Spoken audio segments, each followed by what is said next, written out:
Alright, we're live. It's a little bit later than what I wanted to stream, but we're live, and I just want to continue on reading through the event. Nothing too crazy today. I already did all my gachas in the previous stream. I got everybody, so just the event. Just the event.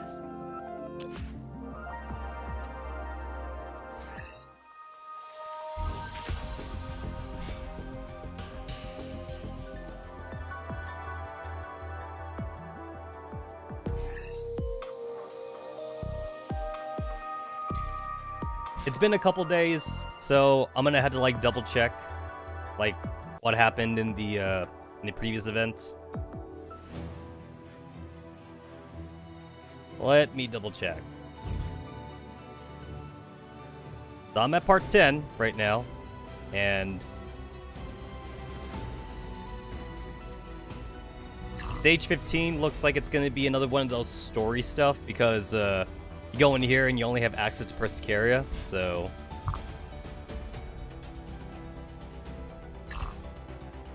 oh yeah, I remember. All right, so we went into like Kid Demerge's Neurocloud. Yeah, this was cool. I remember that. It shows Persicaria, but it wasn't really Persicaria. It was more. This was more of a puzzle. I remember.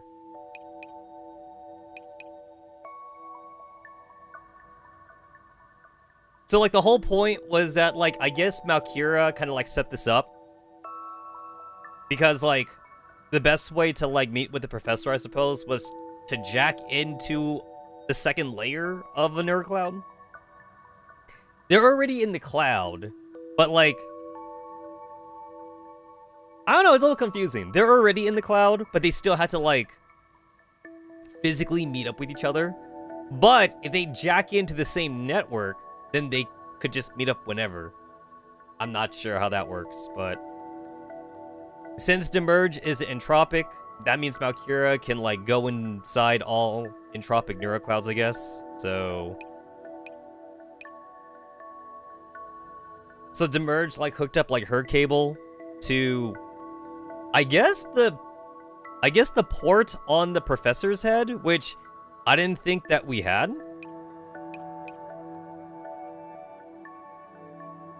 But that's what the text is saying, though? Let's see.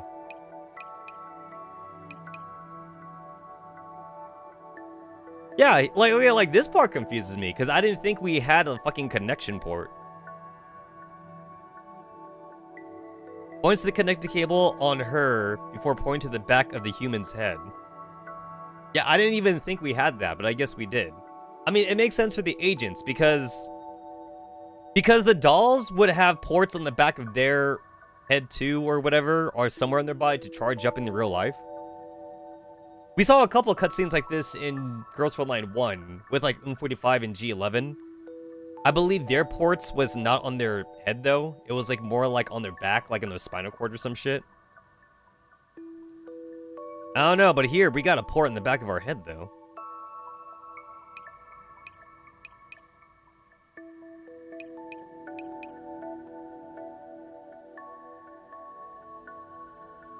So that's how we get connected to Demerge.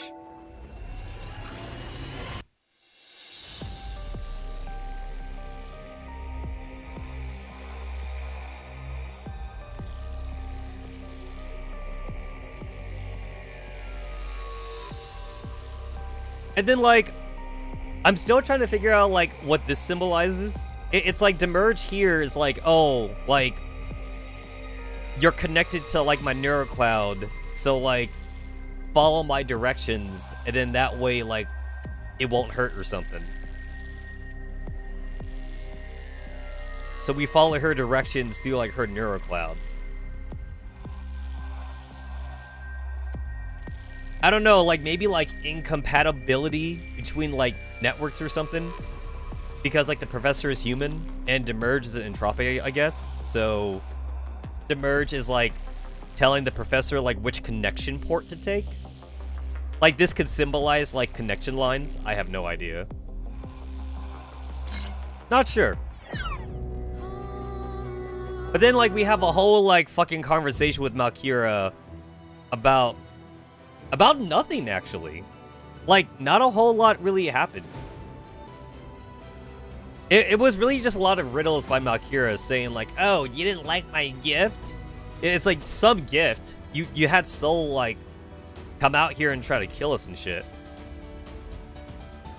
But then Malkira like keeps saying that like she's still wants to talk and negotiate or something.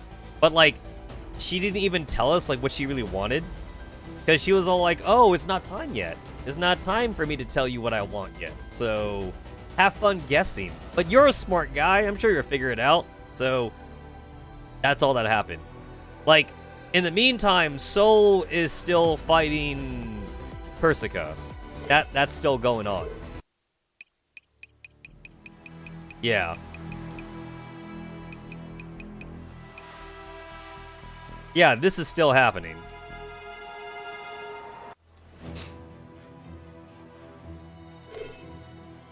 Ah, shit, I forgot I need to,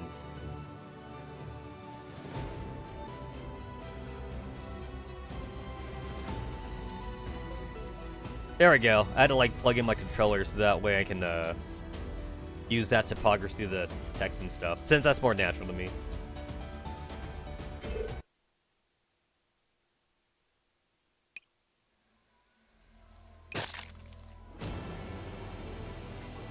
Oh yeah, and then like Persicara took a book from the commander's page and did like a suicidal attack. So like Soul like stabbed her glaive, and then like she either expected to like hit like Persicara's core or to have Persicara dodge it or something, but she decided not to dodge it. So like she kind of like just took the stab, but she like took it to like to the stomach or something, and then that way. Like, she would have Soul in one spot, and then, like, her weapon's obviously in her. And then that way, like, she could, like, use her sword to, like, stab Soul or whatever. So it's like, you stab me, but I'll stab you too. Or whatever like that. Which wouldn't be the first time I've seen, like, an anime character do that, actually. Now that I think about it, I think I've seen plenty of anime characters do that. Like, the whole, like, you stab me with your weapon, but then, like, I hit you with my weapon, but then, like, when I do it, though, it's more devastating because, like, I'm actually going to aim, like, for a vital. Whereas, like, since I intended to get stabbed by you, I'll just make sure it hits, like, a non-vital area or something. Like, Persicara tried to, like, cut Soul's head, but then, like, Soul, like, and still managed to dodge it, like, in the last second or whatever. I remember Bleach also did this. Kenpachi, like, took a stab from, like, Tozen, like, in the really early arcs, and, Tozen was like, holy shit, wait, what? Also because, like, Tozen also stabbed, like, Kenpachi's stomach, and then, like, Kenpachi slashed, like, Tozen, like, his entire right side. And Kenpachi's like, I can take more hits than you can. Not to mention Tozen wasn't expecting it, so he got hit pretty hard, and then he was like, hey, do that again, and I'll definitely kill you next time. Since, like, I hit harder than you. But that wouldn't be the only time, though. I've definitely seen, like, shonen animes do it, too. Naruto definitely did it also. Naruto, like, in one of the early arcs of Naruto, like, purposely took a stab from, like, Obito. But, like, it was just a stab wound, and then Naruto just bombarded him with a Rasengan, which did more damage. Yeah, the whole, like, suicidal attack thing.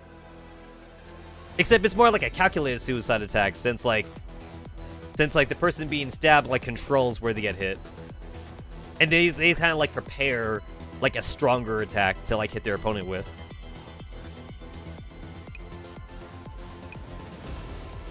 Another jolt of pain shoots through Persicara's body as the glaive once again stabs through her arm.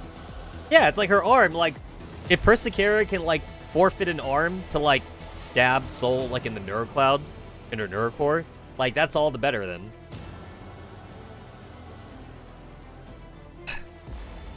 Although I'm going to assume she obviously doesn't die, because we gacha for her, though. She groans, then counters with a chop. Soul can't dodge in time and takes the blow directly. What surprises her is that she doesn't feel the seething pain of the blow. The only thing in her eyes is her burning thirst for victory. You're slowing down. Are you out of operants? To think you'd actually cut away a part of yourself to abandon your memory, and in exchange, you gain a temporary surge of strength. But that means your operant consumption rate is going to spike until you run dry. Soon, you're going to burn yourself out. That's fine too. I'll kill both of you before I do. Another arc of flame sweeps at her chest. Persicara takes a step back and barely manages to get her sword in the way before blocking her opponent's stroke.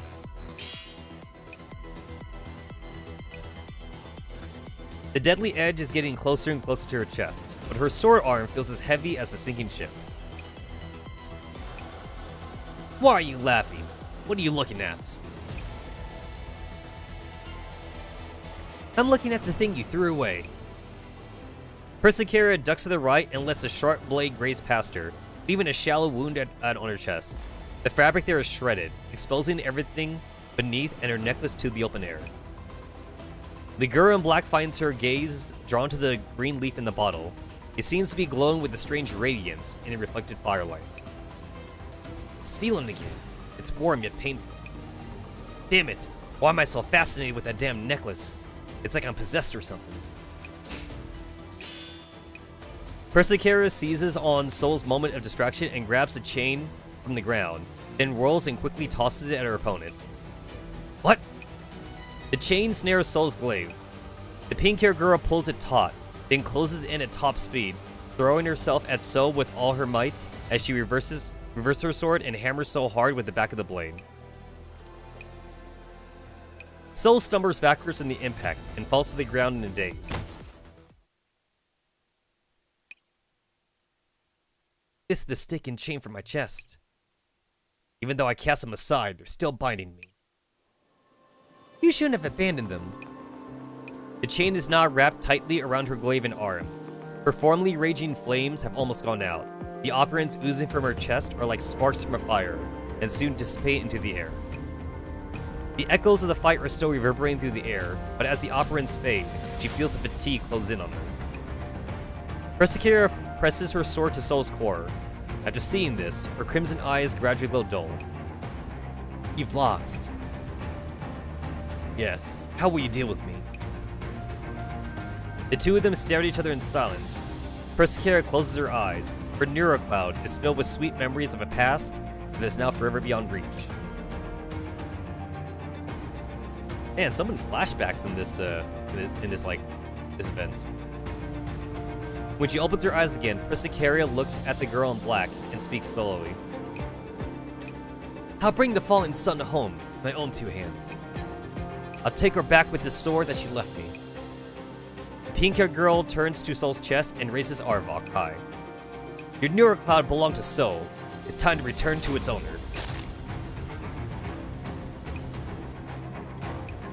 The chorus trembling passes through the sword and into Persikara's hands, as though her old friend were begging her for help from a darkened abyss. Soul! It hurts, right? It'll be okay. Just bear with it. It'll be better soon. The skin around her wound tears open, revealing intricate machinery. Persicara bends down and tries to touch Soul's core. The girl in black below her thrashes around violently. Let go of me. If you're going to do this, then you might as well destroy it. Kill me. I just want to restore you to how you used to be. Those words seem to strike a nerve, and the black-clad girl's eyes suddenly narrow as she screams in a pained voice. I'm an entropic. I'm not the soul you're talking about. As an entropic, I belong in Tartarus. The girl in black explodes with powers and kicks so heavily into the gut. Wait.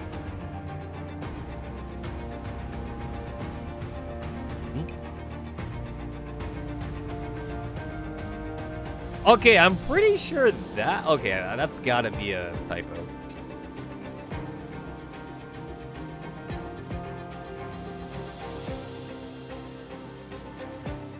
Because this is saying that Soul kicked so heavily in the gut. That's gotta be a typo. I'm pretty sure that meant to say that the girl in black kicked Persicaria heavily in the gut.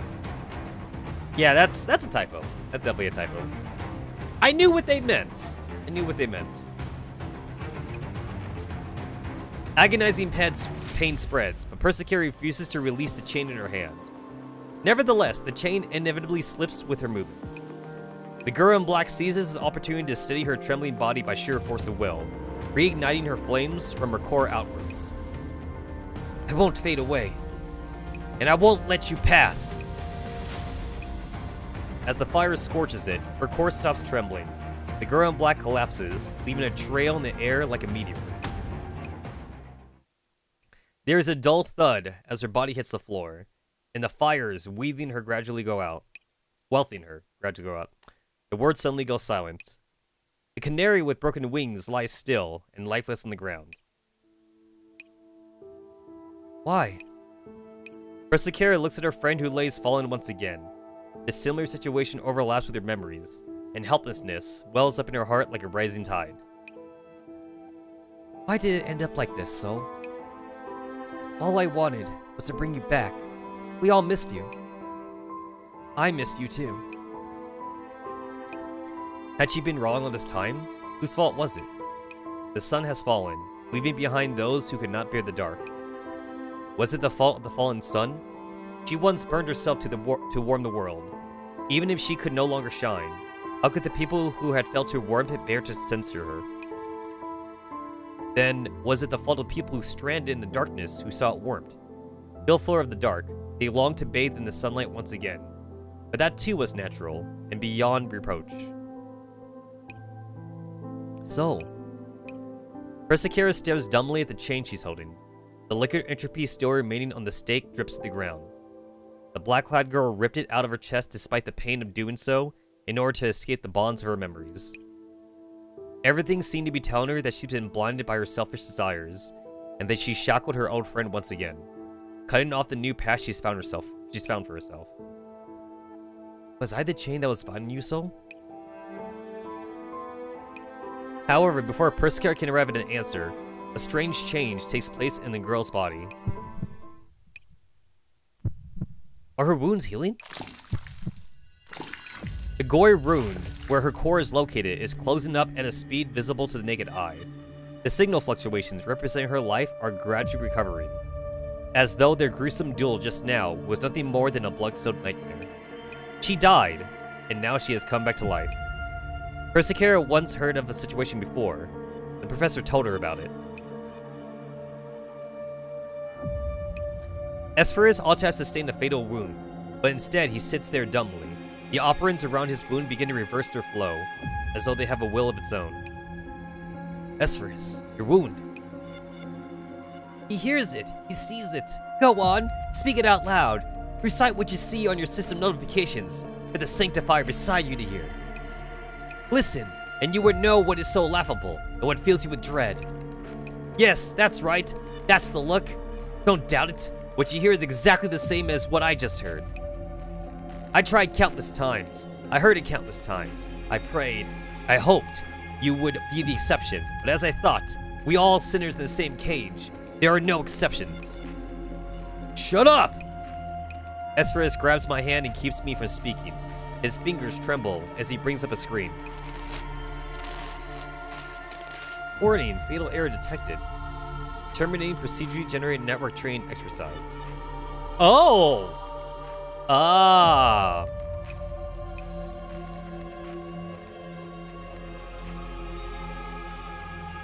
Okay, wait, does this have to do with the fact that, like, the Entropics and the Sanctifiers are like caught in, like, a forever battle? So, like, they're not allowed to die, essentially? That's why whenever, like, the Sanctifiers die, they simply get reborn back at the Reverse Tower. And it may not be the same Sanctifier, like, with the memories and shit, but, like, it'll be the same data-wise. Like, basically, it's their version of being reset, essentially. So, Alkyone became, became like Eucharist. And whatever. But then like Atlas didn't get reborn though. Oh yeah, I remember. It's because Atlas died in a way that would not let him be reborn. That's what it was. Same thing too for Eos. Like, they both died, I think, like 2 damage or like too far away from like the Sanctifier Towers to get like their data transferred or something.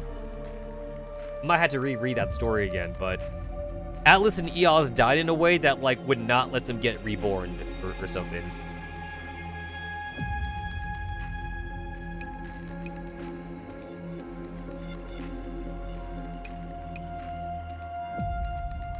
Annihilation of PX01 does not convert to basic presets, reverting outcome. Restoring status. Valkyria watches our expressions with interest. The only sound left in the silent place is electronic noise. Is this why Valkyria came back to life? Could it be? No, no, no. I need to subdue her now. Before Persecutor can make a move, a thick tentacle suddenly slugs her hard. In the gut. Her wounds open up again, and Persecutor almost passes out from the pain. Soul, who was once covered in wounds, is now as good as new. She stands tall in Persecutor's vision, like an unconquerable mountain. You! Well, I don't know why I woke up. I won't mess up again this time. I finally know where your obsession comes from. The girl in black frowns, waiting for the person before her to answer the question in her heart. It's swarmers and your obsession with the Entropics. You said that you've never left the sector, but that's because you can't leave it. You said you would fight for the Entropics, but that's not what you truly want deep down. That's because part of your neurocloud comes from Soul, and the other parts comes from the Entropic mastermind Valkyria. Persecutor looks up at the revived girl in black, from where she sprawled on the ground, her eyes filled with sorrow. You have inherited Valkyria's curse of deathlessness, which means I can no longer bring you back to the Oasis Soul. Ah. There we go. Alright, this is definitely a puzzle fight. This has got to be a puzzle fight.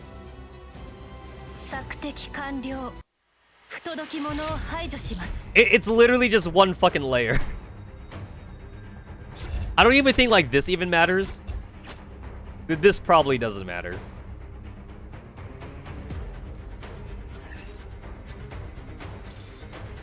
This probably doesn't matter.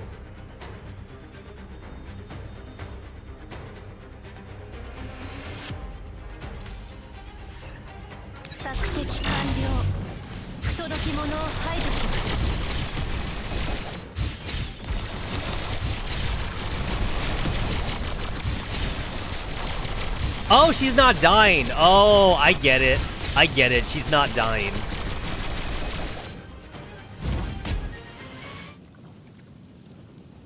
That was literally like the fight, like recreated in like the 3D space. So it's like, at first it was like an even fight, but then like Persecutor started winning.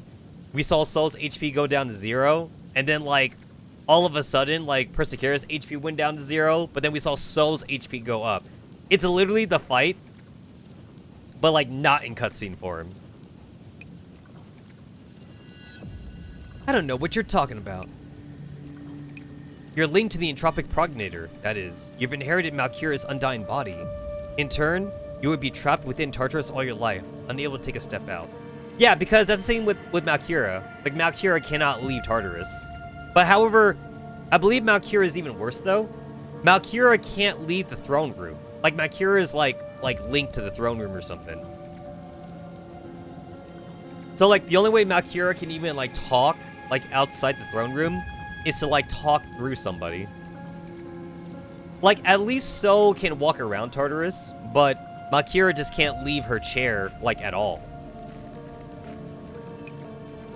That's fine with me. It doesn't matter whether I can leave Tartarus or not. All I need is to be able to protect my kin and home. The flames in her glaive blaze up again, and the girl with the power of life and death steps forward. Are those your last words? So raises her glaive and points it at her foe, and Persecutor collapses to the ground. She's too badly hurt, and her operants are too depleted to fight back. Very well then. Farewell. What? Just as So is about to swing down, she feels something tingling itself around her leg. Looking down, she sees a youthful face filled with the exertion as she smacks and bites Soul's calf. Bad! No, kill! You again. This is your second time trying to stop me. Do you truly not wish for me to kill her? Upon realizing that her compatriot seems to be willing to hear her out, the little munchkin nods vigorously. But she's an intruder. I have to do this. No! Oh, you. So frowns, and then she sighs helplessly. Fine, you're one of my kin, so I suppose I can respect your suggestion for the time being. Really? Really. Upon seeing the girl in black put down her sword, Demerge opens her mouth and stops biting So, while also rubbing the bite marks she left behind on the latter's leg. Upon seeing tensions ease, Persecara sighs in relief from where she lays collapsed on the ground. Good girl, Demi. However, just as the two of them are starting to relax, the girl in black steps away, but does not sheath her sword. Instead, she turns and begins heading elsewhere. Little one, since you don't want me to kill her first, I'll go deal with the professor first. Don't worry, I'll be right back. Before her words fade, she is already running off in another direction. No! You can't! Upon realizing what Soul plans to do, Persecara struggles to get up, heedless of her pain, as she stumbles towards the professor. So, you regret it! In the blink of an eye, the girl in black has already arrived by the side of the comatose human. Her blood-stained blade glints with cold light as she stabs downward. As she sees a person important to her in danger, Persecara manages to draw incredible power from her tattered frame. By forcefully reallocating operands, she hurls herself in front of the professor. The pink-haired girl spreads her arm. She intends to block the fatal blow just as a sharp blade is about to impale the human below her. However, the pain she expects does not come. Neither is there a sound of a keen blade cutting through flesh. When she opens her eyes, she sees the tip of the glaive has broken, the pendant bottle hanging from her chest, and the transparent glass is shattered. Operands pour from the glittering fragments of the bottle, and the little green leaf slowly falls down, where it resonates with the stake on the ground before fusing with it, shining with a blinding light. A keen edge suddenly appears out of thin air, and a pair of swords clash against the glaive with tremendous force. The girl in black retreats warily. Phew, that was close. You! As the glow fades, the genie from the bottle slowly comes into view. Ah, shit! Okay, wait. So, like, I never said this before, but I kind of suspected it. I thought about this before, even though I never said it, but Persecara was always putting operands in the leaf. And So always had the necklace on her, so probably also put her operands, like, in her necklace. So she passed down her swords and her necklace to Persecaria. And her swords obviously had fragments of, like, you know, her operands. So Persecaria kept the operands alive the entire time by putting her operands in both the necklace and the sword. So I'm not surprised that this happened, actually. But it is nice to see it confirmed. My theory of this being a thing. I was always kind of like a little bit like I was always like a little bit like on the edge on whether or not like this like entropic version of Soul could actually like turn into Soul.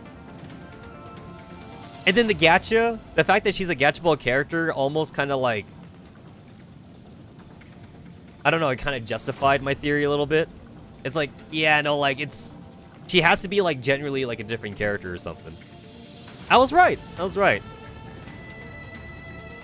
A girl stands before a Persecarian professor, radiating a warm vitality like the sun in the sky.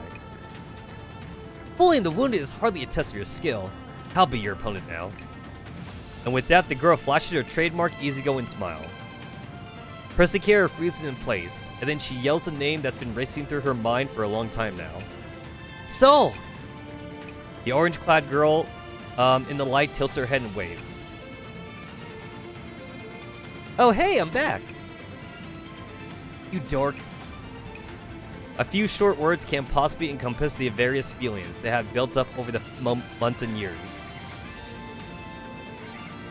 Has it been years? Ha! Like, no, I don't like that this line's here. Has it actually been years? There definitely has to be, like, some kind of, like, time dilation in the cloud. There's no way it's been, like, years, like, in the real world. There's no fucking way it's been years. I've talked about this, like, so many times, but, like, the commander could only be in the cloud server for, like, a week, maybe a month at most, before, like, GNK needs it. There's no way. And Persika's longing transforms into tears that escape from the corners of her eyes. Why are you crying, Persicaria? I didn't come back to make you cry. I'm okay. I'm okay. Persicaria mutters to herself. She clumsily wipes her tears before reaching out for Soul's hand to ensure that everything she sees is real. Wait, your hand! It feels cold, and it seems slightly translucent, with a blue glow to it. Frankly speaking, I still have no idea what's going on, but there's one thing I know for sure. I probably won't be able to stay like this for long. But why? It's okay, Persicaria. We'll talk about that later. Whatever will be, will be. Or maybe a solution will present itself. Heyo. Welcome to the... I can't even say Tuesday stream anymore in good conscience. It's basically a Wednesday stream now. Wednesday morning stream for me. No longer Tuesday.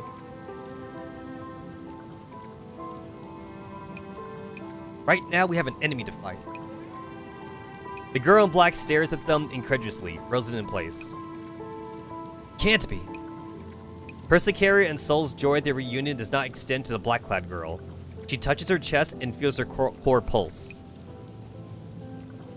My core is clearly inside me, so where did this person, who looks exactly like me, come from? The person that stands before her is far too dazzling. A darkness like hers is practically invisible under her lights. But the most frightening thing is that she's starting to want to get close to her. Her will to protect harder is slowly fading. Calling my own name is weird. The girl in orange approaches her. Stay back!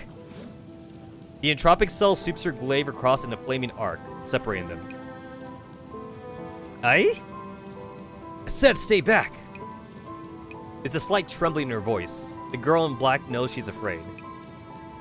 Are you here to erase my existence? The night has passed and your sun has risen once more. At last, you have a legitimate excuse to devour me.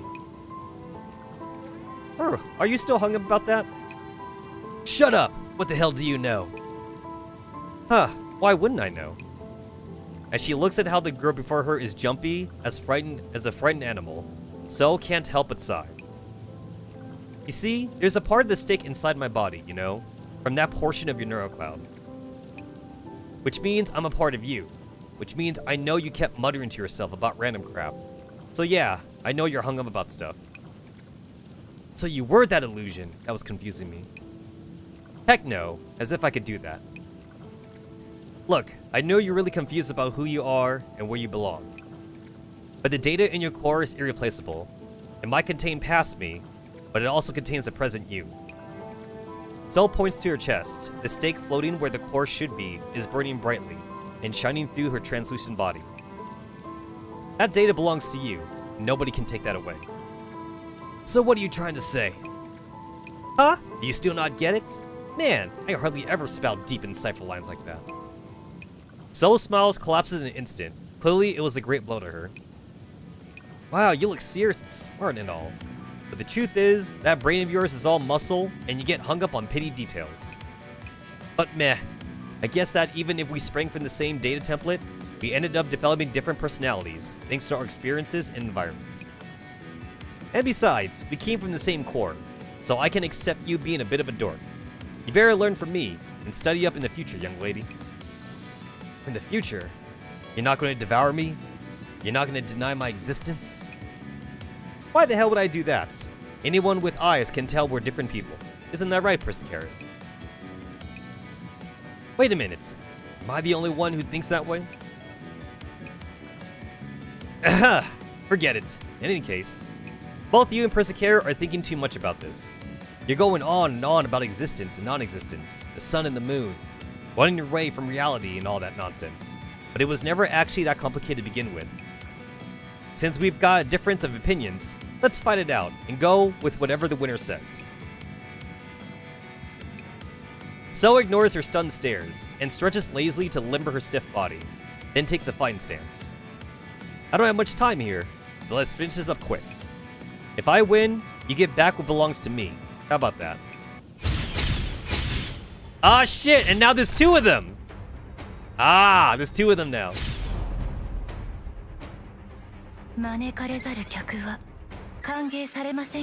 So yeah, that wasn't even much of a stage fight. That was entirely just a cutscene, actually. It's like, the only reason why that's even stage 15 is because of like the 3D parts, but that might as well have been part 11, honestly. Like, instead of this being a stage, this should have been just a book.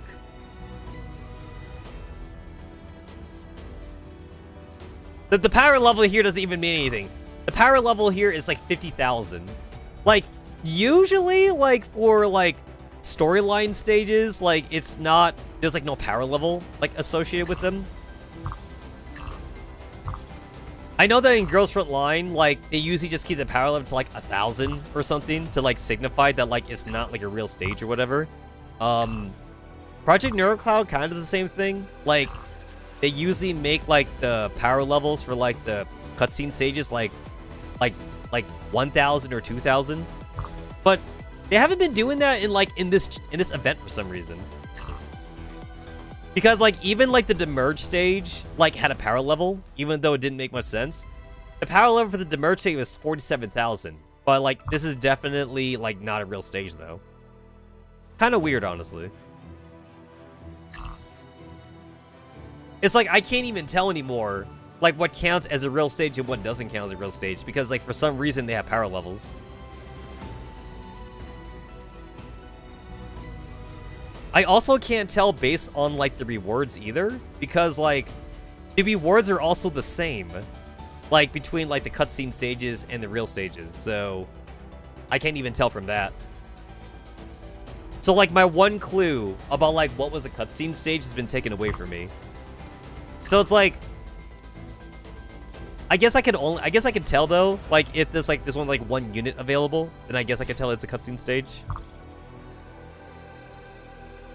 I suppose so.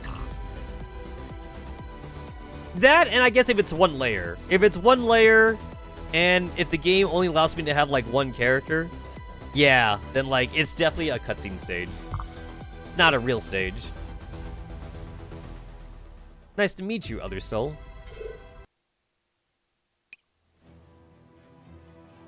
If I win, you get back what belongs to me. How about that? Upon hearing this unexpected solution, Persicara hoists her broken frame up with her sword and walks over to Soul's side.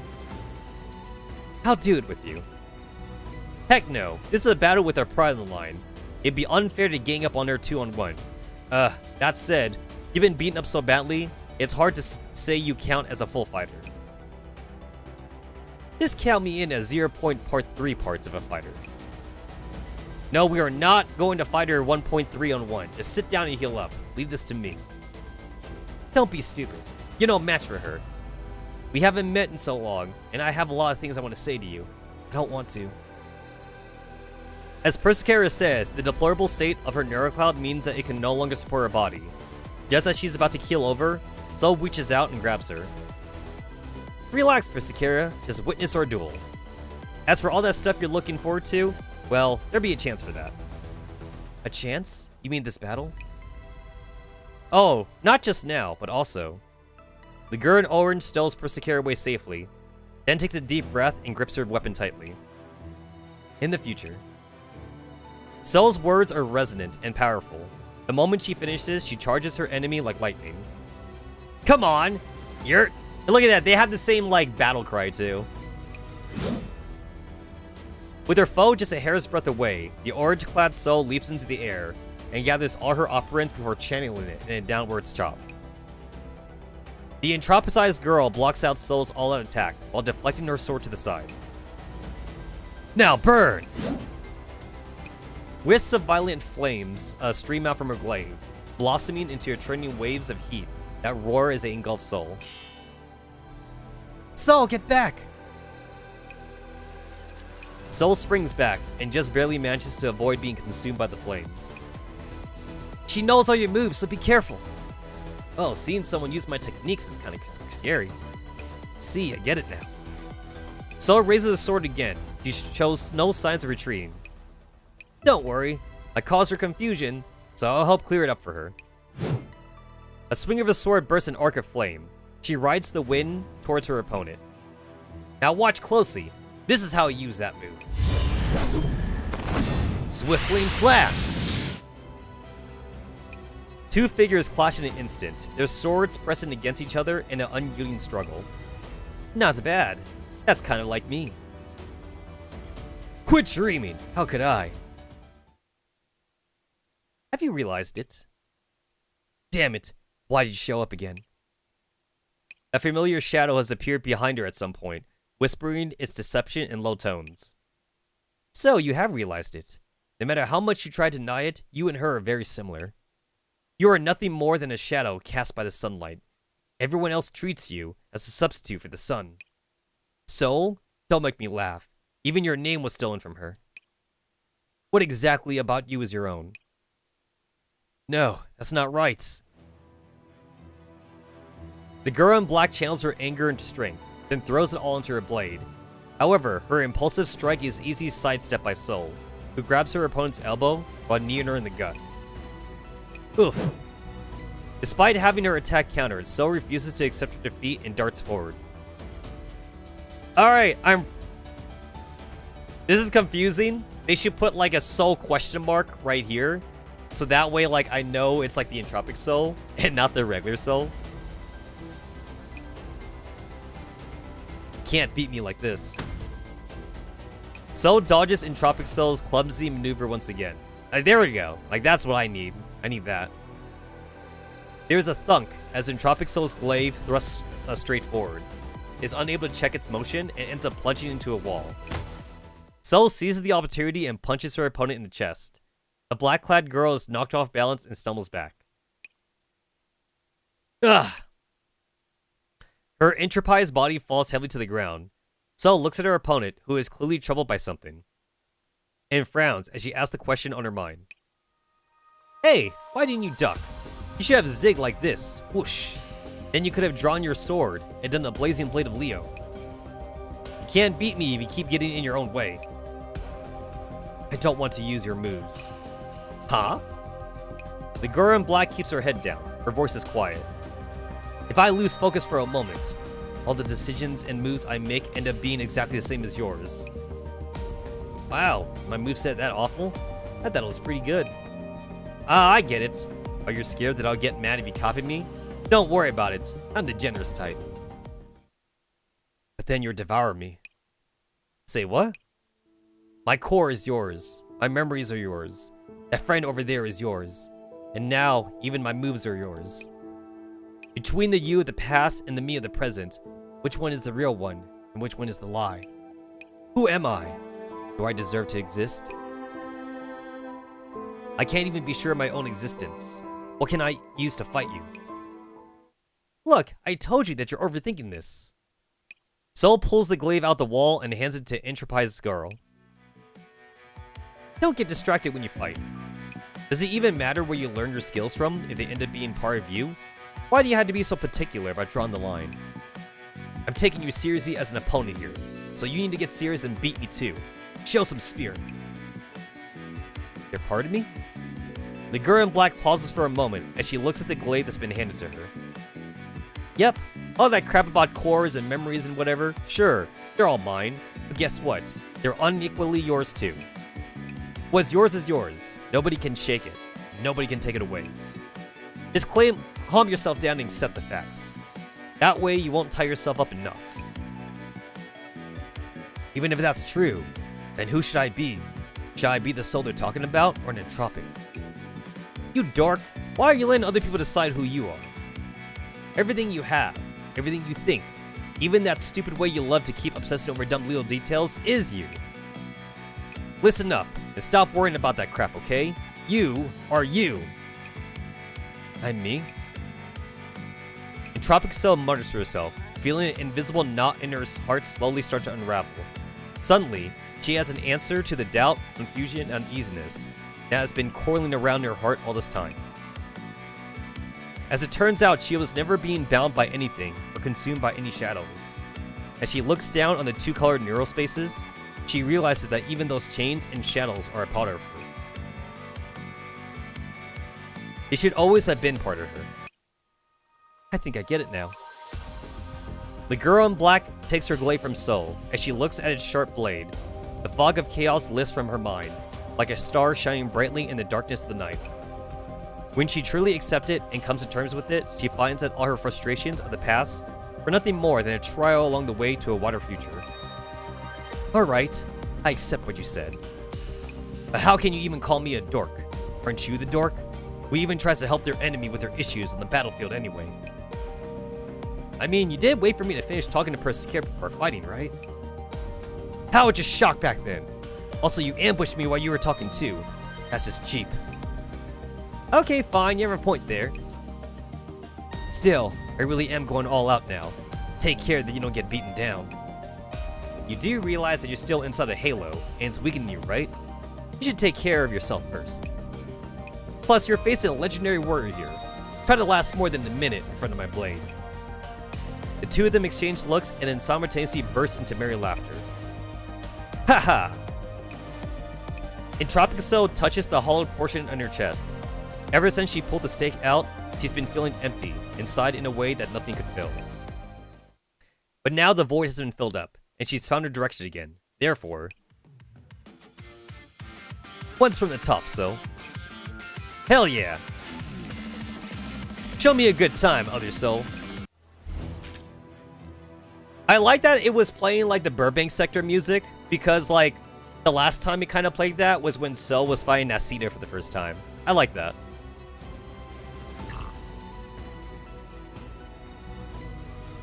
Alright, how are they gonna do this one? Is this a puzzle, or is this automatic? Oh, look at, they're playing the Burbank music again. Alright, this probably doesn't matter. This probably doesn't matter, but whatever.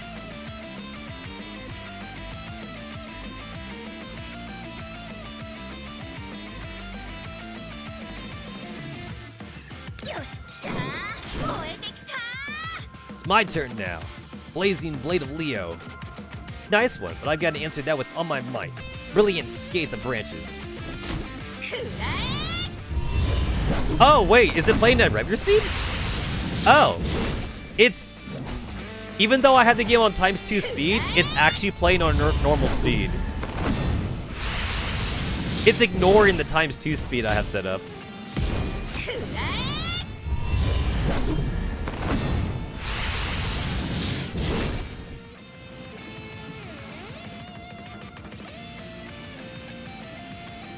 Is this also on purpose?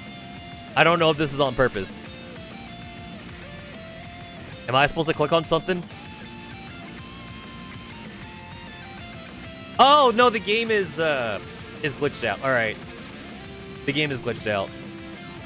Whoa, that was a good one. Do it again. So, like, I bet that dialogue boss was supposed to be at the bottom, but, like, it wasn't at the bottom. Yeah, it's a little glitched out.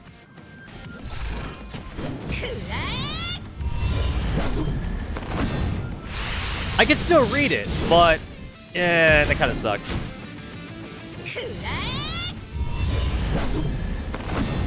I mean, this animation is still cool. It's just too bad that, like, I could really only appreciate the animation, like, at the beginning when I was a noob.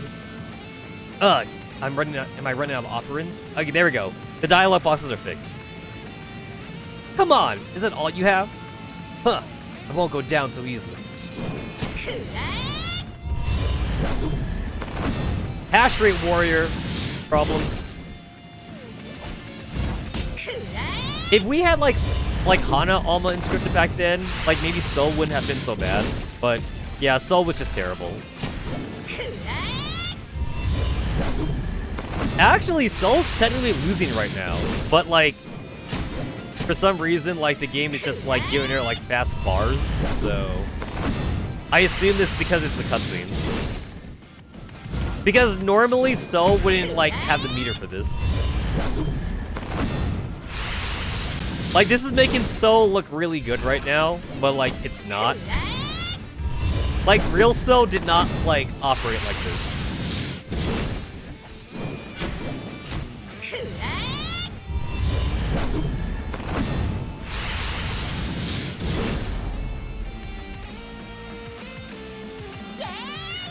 Yeah, she definitely had, like, overblown stats.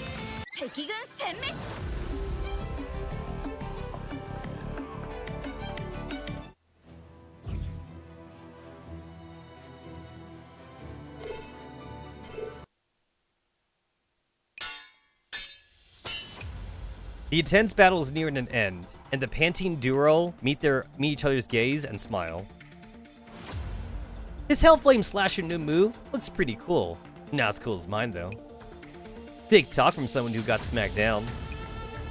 Hey, my foot slipped. I totally wasn't dodging it just now.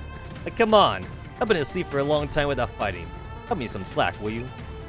Speaking of which, you should be more concerned about yourself. You're going to leak out all your operants if you don't patch the hole in your chest. Who knows? Maybe you'll end up so weak that I can take you out with a single flick of the forehead. Oh, you're one to talk. You're practically transparent at this point, so stop looking down on others. If it wasn't for the halo, a tiny scratch like this wouldn't even faze me. Damn, that Entropia's body of yours is really something. I'd still win, though. Quit dreaming, dork. So tightens her grips on her sword, and then she suddenly bursts into laughter. Haha! Right, so jokes aside, I have like one more attack left in me. Entropic Soul glances at her and reluctantly replies, same here. Then let's settle things with one last blow. The pair exchange glances, then quickly opens up the distance between them.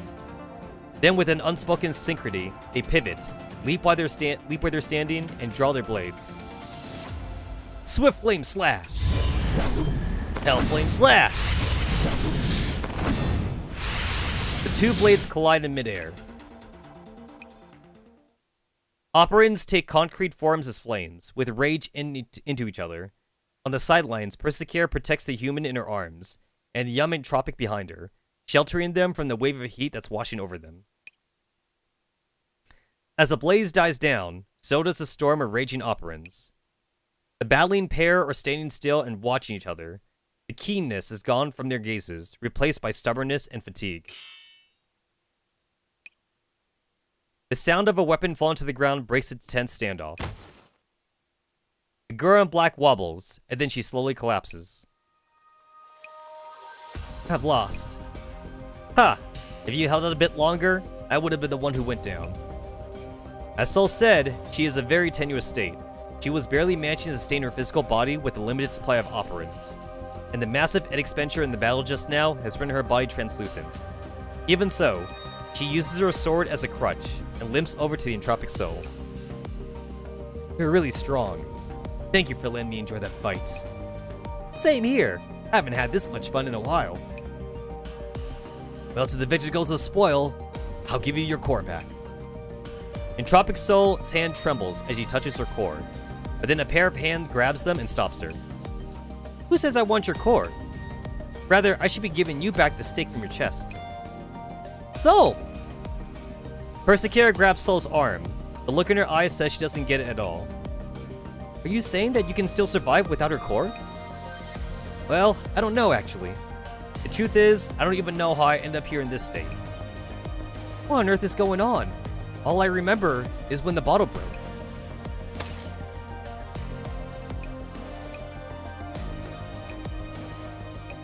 That's a flashback. Oh, I remember now.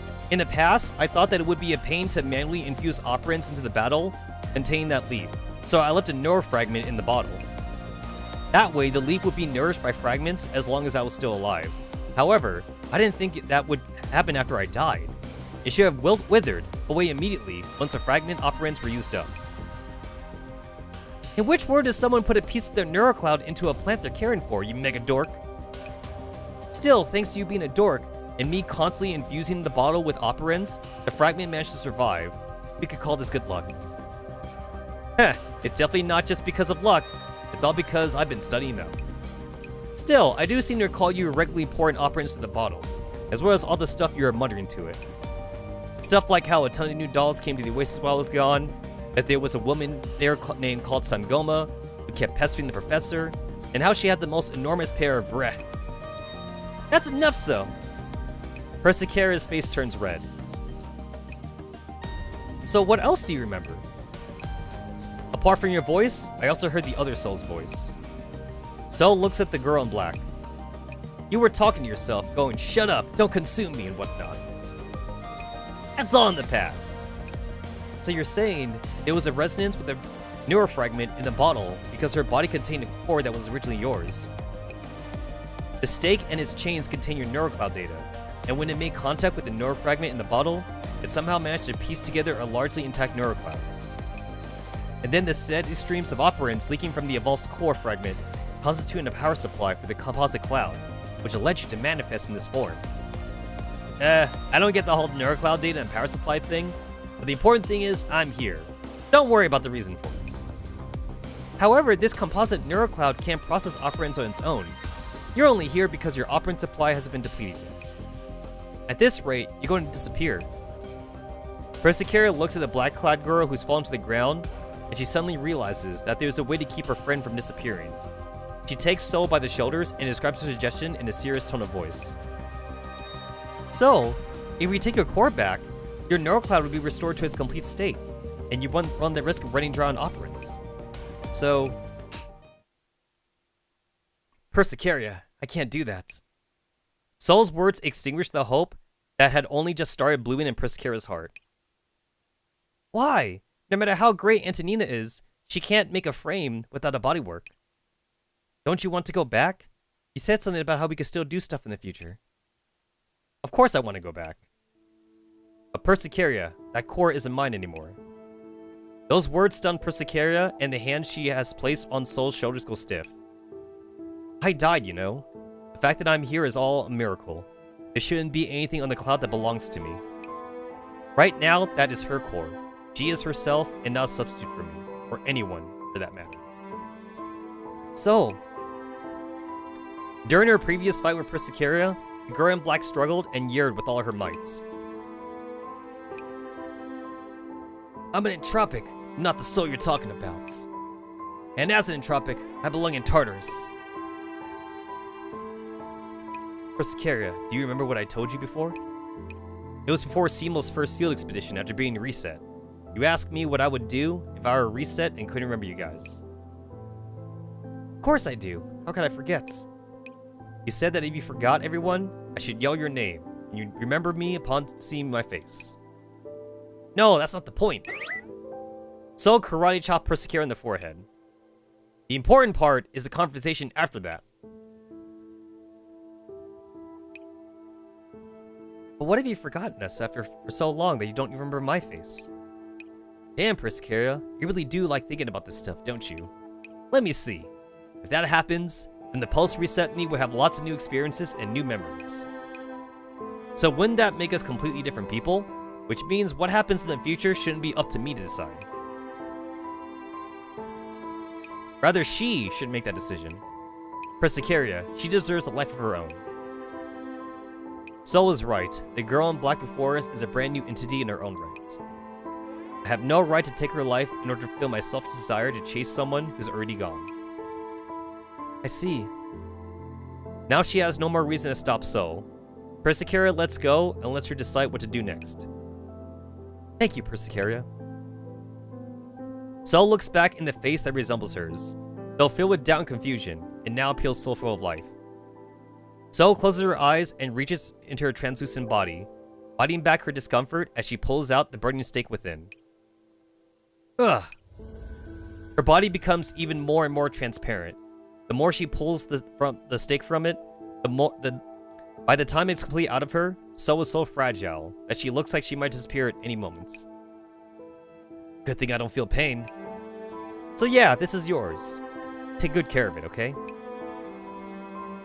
Why are you doing this? You want to know why? Maybe I was just influenced by your neural cloud. There's nobody who knows your confusion and pain better than I do. So at some point, I ended up treating you as a friend. Ha, even though you're nootropic and all. We share some of the same data too, so when I look at you sometimes, it's like looking at myself. And I don't want to see you tying yourself up in knots over small things. And I don't want to see you confused and in pain either. The girl in black looks at the fire in Soul's hand, but she doesn't take it. She knows that if she cuts off her operant supply, she might never see the person before her again. Are you still scared? What? Once you get this neurocloud back, or rather this partial neurocloud, will you still be scared and confused? The chains on the stake rattle. The girl in the black looks at them. Her prior disgust and rejection of them are long gone. Throwing the past away won't free you. It'll just make you more confused. If you can't see your past, you won't know who you are in the present. Naturally, you won't have a clue where you'll be going in the future too. If you're not sure how to proceed with things going forward, why don't you try accepting your past? I'm willing to try, but your neurocloud's data is inside here. Are you sure you want to entrust it to me? You know, I remember all that stuff. Even without it, I'll still remember the days I spent with everyone in the Oasis. Unlike a certain dork. The girl in orange appeals fragile, but she stands tall with her hands planted on her waist, like there's some great sage dispensing her wisdom. The entropized girl looks at So and finally reaches a solution. She slowly reaches out and touches the fire burning in Soul's hand. It is warm and bright. The stake and chain return to where they ought to be and fill the hole in her chest. Yet Soul's body seems ever more transparent in the firelights. Just as Soul is about to collapse, the entropized girl reaches out to her. She reaches out to help her keep standing, and then she lightly places her hand on Soul's chest. You. It's kind of unfair to hog all the cool moments for yourself, you know. I'll give you some of my operants. That ought to help you recover quickly. The black-clad girl watches as Soul's face regains its color and smiles. I've accepted you as a worthy opponent. We'll fight again once you get back to 100% strength. Sure thing, it's a deal. Soul can feel the operants flowing into her. They mix with the other data in her body, permeating it, using it with it until they reach a subtle, harmonious balance. So how do you feel? Way better! Soul stretches out and mimes a punch or two. I feel like I could go another 300 rounds with you. Maybe you shouldn't waste your operants on that. Now that the mood is more relaxed, Entropic Soul seems to have thought of something and she frowns again. Still, I did lose to you just now, since you don't want my core. If I win, you get back what belongs to me. How about that? What exactly is this thing that belongs to you? It might be more important than the core. I want to know the truth. The truth? Why do you, as an entropic, have part of my original core? And why are you enemies with the Professor and Persicaria? That's because Lady Makura said that they were enemies of Tartarus, and I had to chase you out. But we were invited here by Makura. What? If you don't believe us, I can show you footage of her speaking with us through the tiny entropic.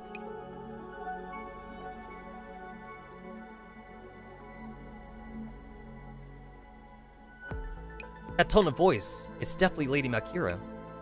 But Lady Makura doesn't lie. What did she tell you? Ever since I awoke, Lady Makura told me that all the memories involving you were just redundant data. If all that was a lie, then what was her aim in telling me all that? Clearly, it was to brainwash you and make you follow her, of course. I mean, you're pretty strong, and you got yours truly, the legendary warrior vouching for that. But she didn't have to do that. I'm just an entropic, and she's a leader of the entropic swarm. She had countless ways to make me obey her. Well, whatever the reason is, everything will be made clear once we see Malkira. The professor and I entered Tartarus to meet Malkira in hopes that she'll stop working with Esphorus and stop the spread of entropy throughout Megressi. Since she has all the answers to our questions, you might as well come with us, Soul. Me? Oh yeah, of course I'm going. Well, I meant... Persicaria glances meaningfully at the girl in black. I'll go with you to see her. I lost, so I had to pay up. Since I agreed, I helped make your wish come true. Also, Entropic Soul rubs the stake in her chest, feeling the primary yearning from deep inside her heart. I'll lose my way if I don't understand my past. I don't want to be lost again. Lady Malkura owes you, and me, the truth. Alright, not gonna lie. I literally just thought Soul was just gonna die right there. Again.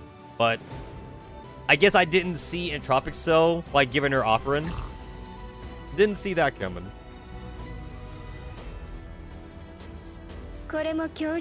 Alright, so in the previous events, I was just using like Darkstar Hubble teams to kind of blow through the stages, but I've been using like the Dodge team ever since I got Angelus, and this has been working pretty well too, even though not everyone here is at 5 stars. And the only reason for that is because like the Dodge team seems to be like a perfect counter to Entropics. I say that mostly because of stupid Kana. Because, like, Kana seems to be, like, she's the counter to, like, summoner teams. Because, like, Kana does, like, AoE damage. It's kind of weird. Because, like, Antinora is AoE. So, like, it's not the same kind of AoE. Kana does, like, melee AoE. And that seems to be the counter to, like, Darkstar Hubble. Not really sure how else to say this.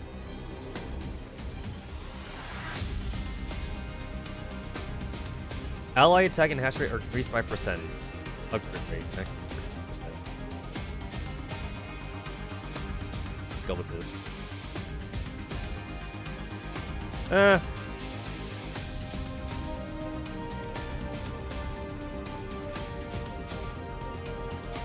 Actually, wait, this one seems better. I mean, like, I also haven't... I've literally just been fucking AFKing though the stages, so like I just like alt tab and go to YouTube, and like it just seems to be working out pretty well.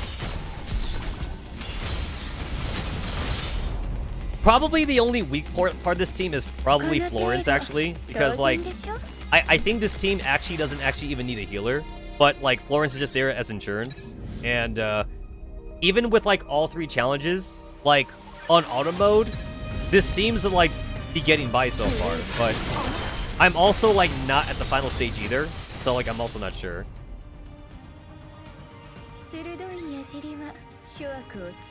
But yeah, I've just been AFK alt-tabbing, and it's been working pretty well so far. Ugh. I might as well make smart decisions. Since I'm here this time, and, like, I'm not being AFK, I might as well make smart decisions right now, so... I'll take that one. I'll take that one too. I'm also not sure, like, what the devs want you to use right now. I feel like they actually want people to use Pyrolysis teams right now, but, like, my Pyrolysis team is shit right now. My Pyrolysis team, like, doesn't even exist right now because, like, I don't have, like, Alma and Scripta...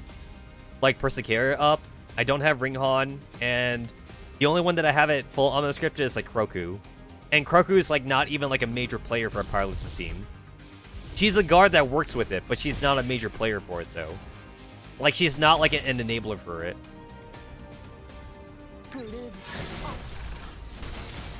I could probably replace honestly Florence with Tosh, and it might be better. Like this team might be better with Tosh, honestly.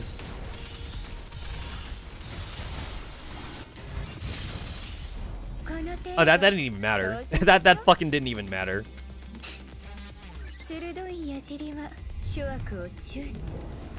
But yeah, I'm working on trying to get Angelus to like 5 stars and then getting Grow to 5 stars. My Willow is at 4.5 stars at Omnoscripted 2, and that's possibly already fine. But like, I need to get Hana's Omnoscripted up too though. But maybe I should work on my Pyrolysis team, honestly. I probably should. Because like this game has kind of evolved into more of a like have different team setups so you can like rock paper scissors the enemy. That seems to be like what they've been doing so far.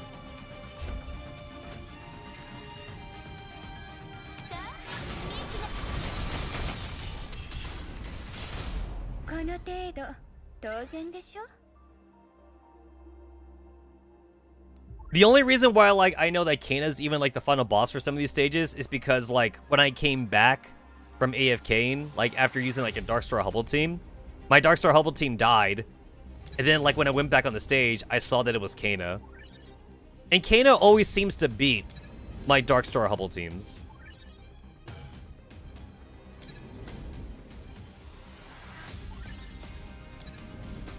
This entire bottom section is like, it's all fucking free. This is literally all free.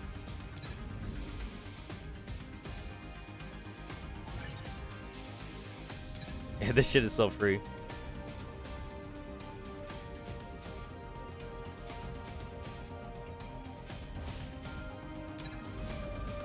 Wow. Talk about unlucky. Talk about super duper unlucky. Wow. Fucking wow. I mean, like, it's probably not gonna matter too much, but like, I'm still mad that I got unlucky though. So mad. So mad. Wait, are we finding the space ones?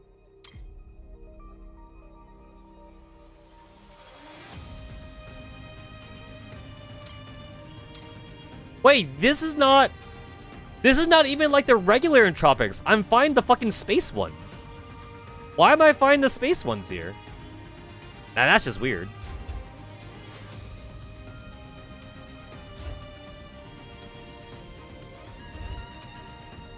Alright, I'm gonna see like if it even matters that like I'm using that if I was using Florence or not. I'm gonna see if it matters.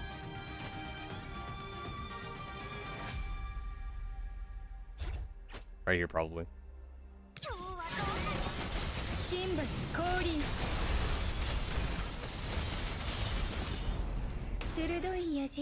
I don't think it mattered. Yeah, I don't think it mattered that I was using Florence.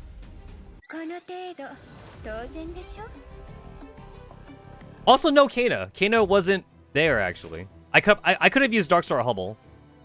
The Darkstar Hubble would have been fine actually.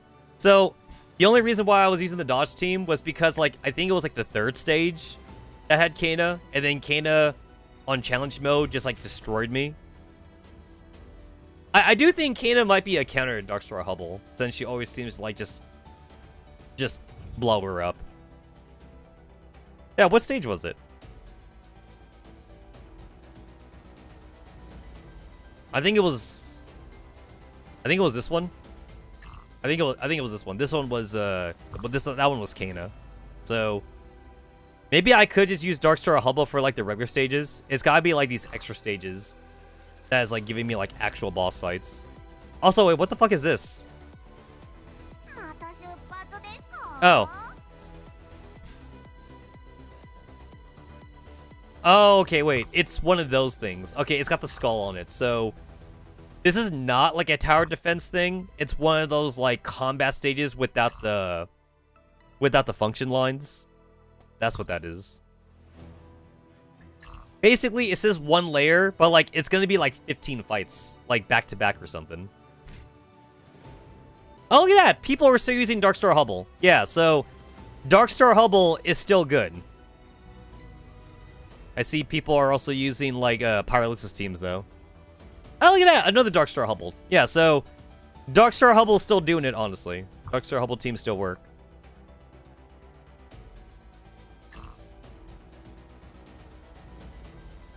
Oh shit! Oh wow, okay.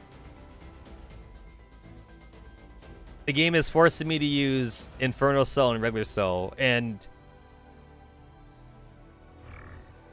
no algorithms, but yeah, no, like this is still ass though. No, her stats are still ass. Like this isn't even like an upgraded soul. It's the normal ass soul.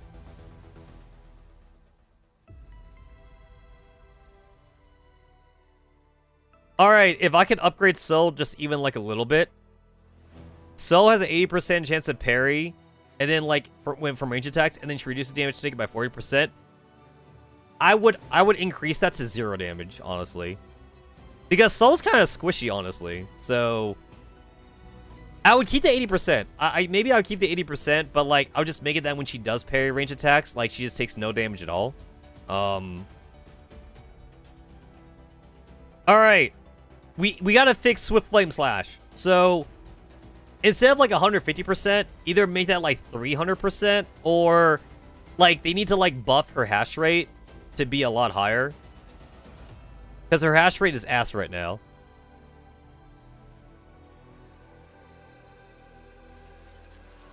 Alright, for this one right here, alright, so we get to keep the 400% hash rate. Keep that, but I'll say the true damage equal to 100% hash rate. Because Soul stats is literally split between attack and hash rate, maybe we should also split her ultimate as well. So it'll deal upper end damage, but it'll also deal physical attack damage to 100% of her attack power. Or maybe 150% of her attack power. And then maybe she could be good. And then like I said, like I believe Hana is a good buffer for So, but Hana didn't exist back then. So Hana could work, but not with this Soul. Soul needs an upgrade. Soul needs an upgrade. So what's kind of weird though is that like when the event started, they gave us the mail at the start, which like was kind of confusing if you don't have context. But now I do have context. Where is it? Long time no see, Professor. Never thought that I'd be reunited with everyone this way. Yeah, so now I have context for this, but like it is kind of weird that we got this on the first day of the event being open. Like maybe they should have given this mail like a week later or something. I don't know. Woman with the chest muscles that makes Persecutor creeped out. So she's gotta be talking about Sangoma. Yeah, because like Persecutor doesn't like Sangoma. She has to be talking about Sangoma.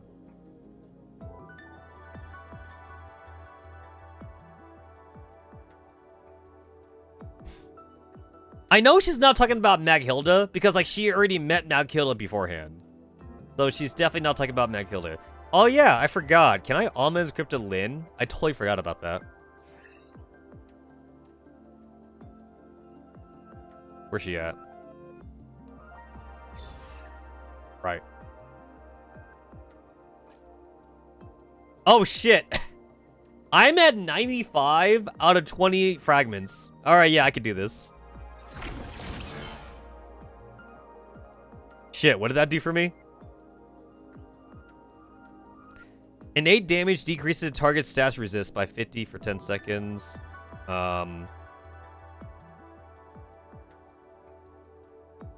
When the current target is under control effect. Innate skill damage decreases to crit.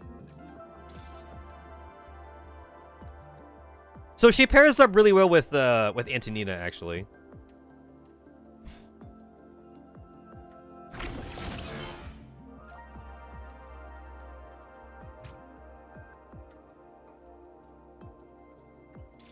Shit, I have enough to like to get her to 2. And 2 is usually the stopping point for when you almond script them. Usually you don't get 3 unless it's a team that you plan on using like a lot or something. Here's the thing. I was already using Lyn as like my go-to warrior even before the Alma Inscripted though. Like Lyn was just that good anyway. So maybe I should get her Alma Inscripted 3 since I was already using her a lot.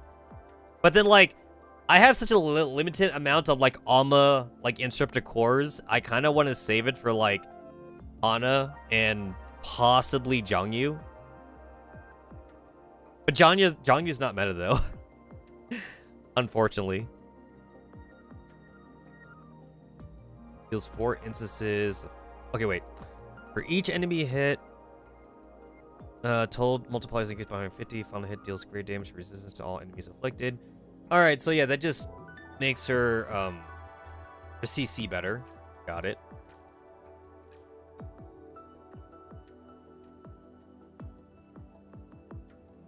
Alright, let's see. Gain 5% ultimate energy whenever Lynn's gains energy. After enemy resistance is broken, deal 50% more damage and decreases target's physical defense by 20 for 5 seconds. Shit, that actually sounds pretty good. And here's the thing. Lynn was already getting power crept. Like, Lynn was getting a little bit power crept with all the new units coming out. But I guess she's back. She's back. Girl is back. I don't have to feel guilty about using her anymore.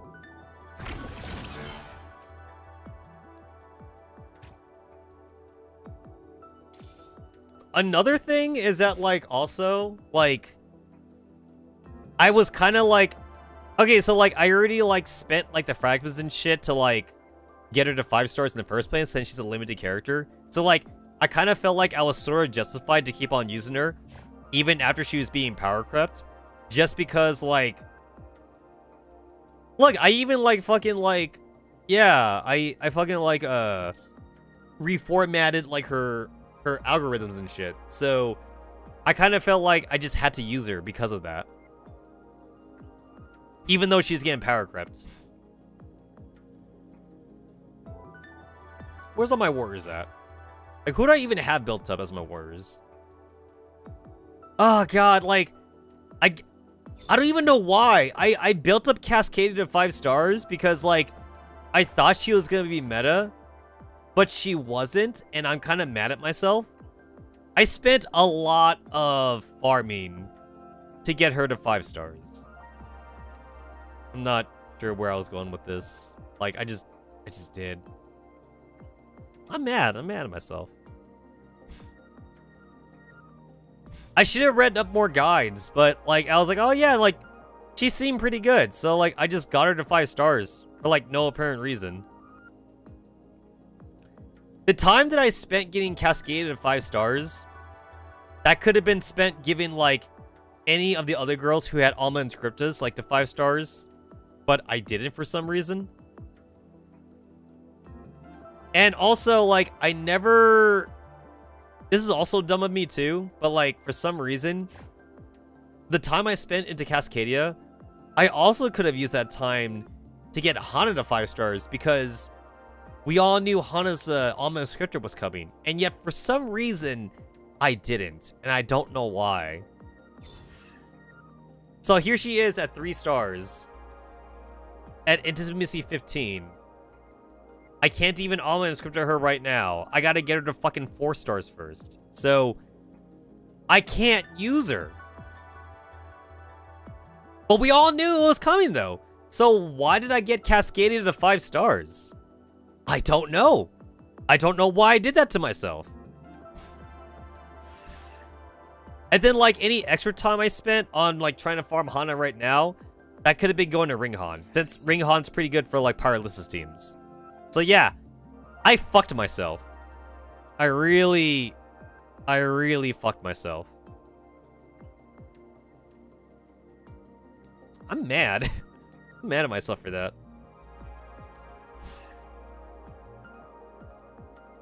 I know there's an exclamation point right there, but, like, it's because of, like, the fucking, like, 50 key, and I already have, like, 15 50 keys right now, so if I try to get that, they'll just go straight to my mail.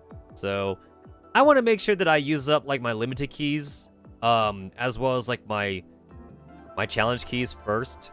So the longer I can, like, not get that, the better, so I'm not, like, forced to use it.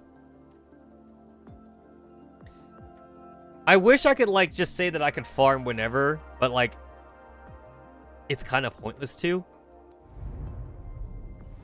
Because, like, I could farm for algorithms, I guess, as much as I want, but I don't need to for now. And because I'm getting enough of it just, like, from the daily grind. And I'm not hurting for, like, experience or money or anything like that, so I don't gotta, like, use keys on those. So, like, the only parts I would, like, even use my keys on would be to, like, finish the hard modes on this shit. Like, right here. And that's about it.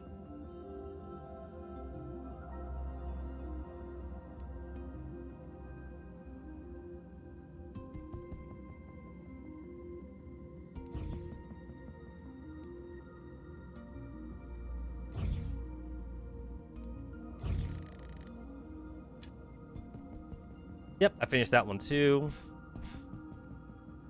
So Copley was the last normal sector. And then, like, once we get to part 2, these are all events. Well, actually, Copley was an event too, until, like, it eventually got added in permanently. Aberrants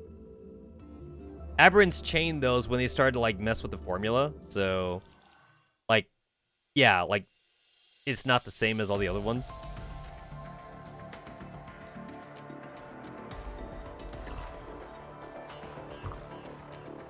There's no hard mode, and there's no, like, endless depth thing here. So, I think the devs just decided, like, they didn't want to do that anymore or something.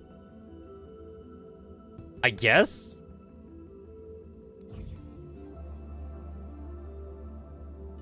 Yeah, there's no, like, extra button here.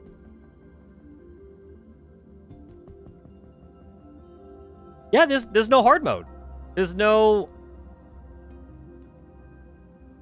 hard mode or anything.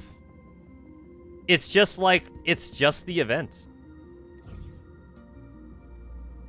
Yeah, this is all, yeah. Yeah, this is all just...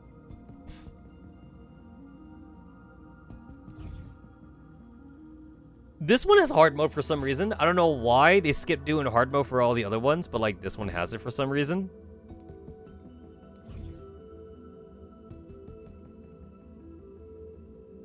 It's just a bunch of regular stages.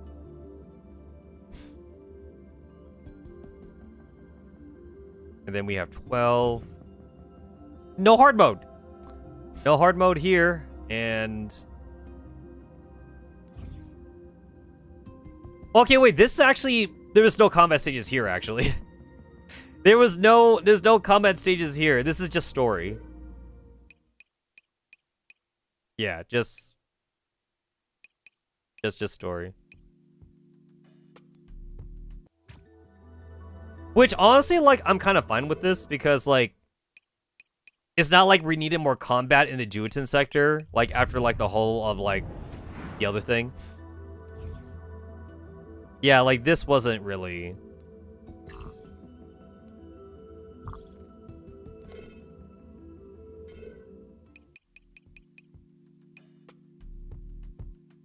This one was a good one. I like this one. This was a good sector.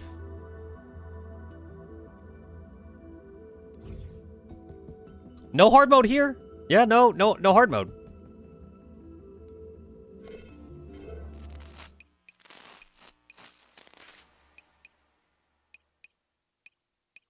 Oh yeah, they fixed it. They fixed it? Yeah, they fixed it. I think they fixed it in, like, last week's update or something, or, like, last week's patch they did.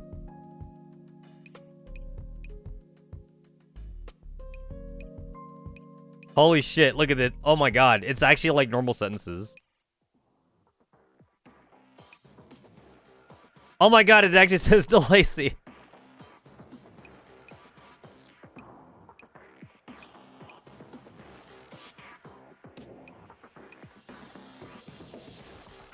It actually has, like, fucking proper punctuation.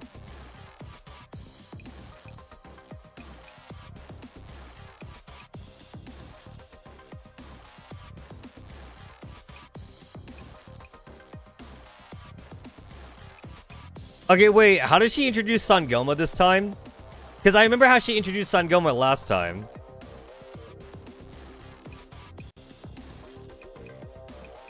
When does Sangoma come in?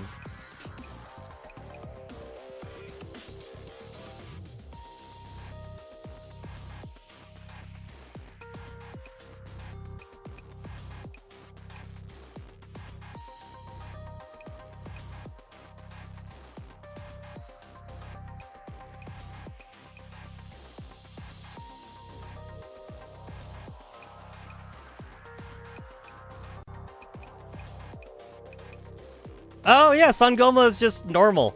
Just fucking normal. Look at this. Look at that shit.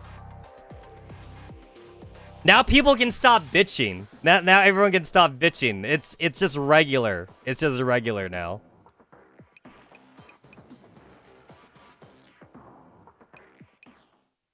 Does she still say that Sangoma's got, like, huge tits or whatever?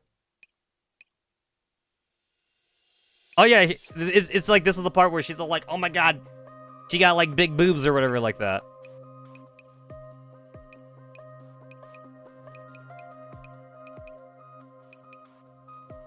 Okay, let's see. Stay vigilant, blah blah. Don't be fooled by her appearance. What does she look like? Purple hair, black skirt, large scythe.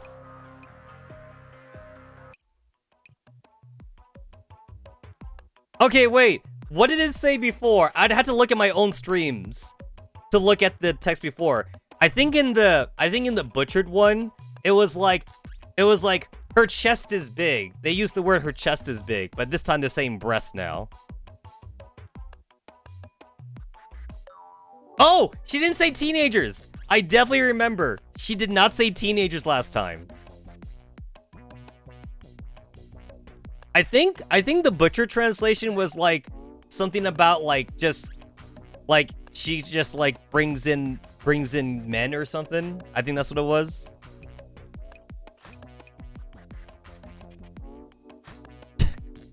She's about my size, but her bra size is much smaller than mine.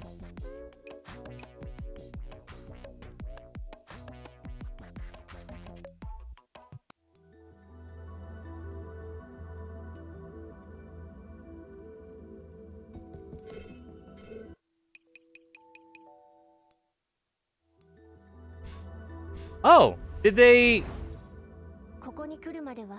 also like fix the event thingamabob?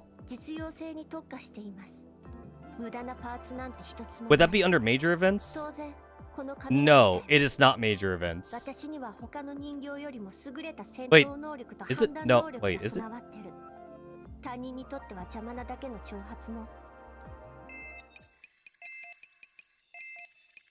Wait. I'm just looking at the same thing, right? Yeah, okay, wait. No, not that. Not that. Not that.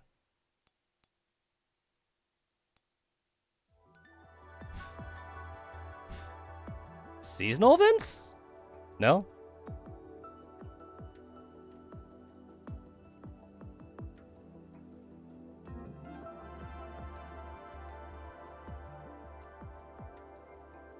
Is the memory thing not in here?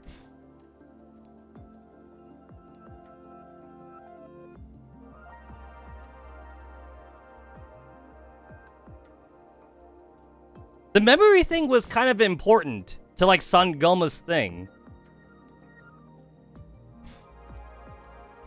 But, like, the memory thing was attached to Eclipse.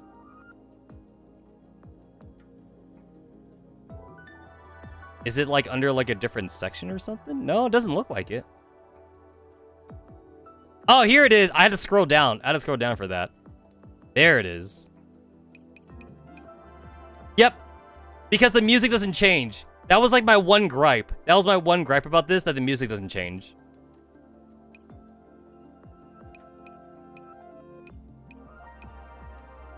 How come they didn't make the music change, like, for these scenes? Seems kind of a weird thing for them to not do. It just, like, continues to play like whatever BGM was playing before. Kinda odd.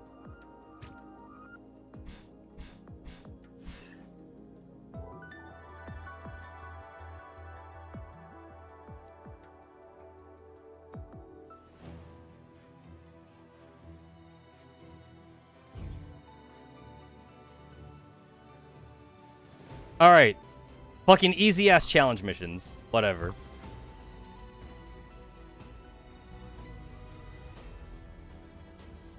I'm actually catching up pretty quickly, all things considered. I thought the stages were going to be a lot harder, but, like, half the fucking stages so far have been, like, cutscene stages. They weren't even, like, real stages.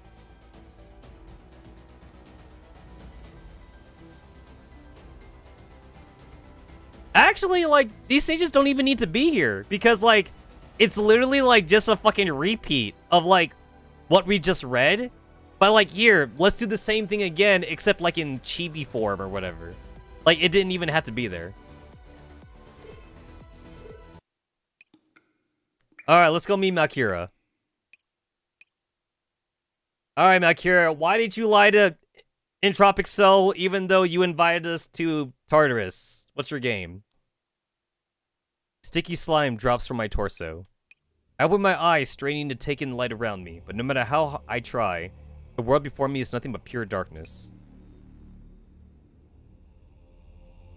Who is this? Who's talking?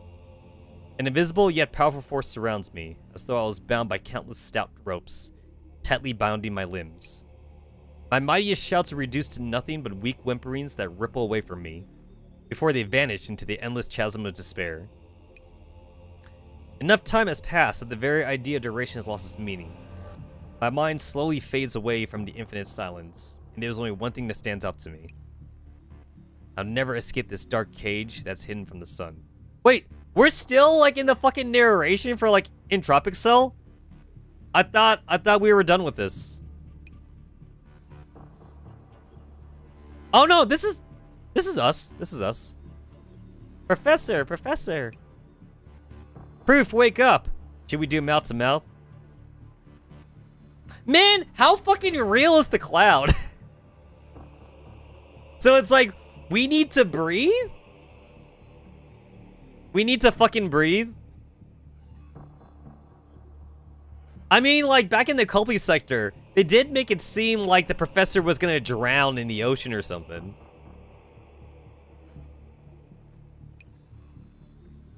I can't. I'm an entropic. The professor might get infected. Oh, they're color coding. I like that they're color coding the text.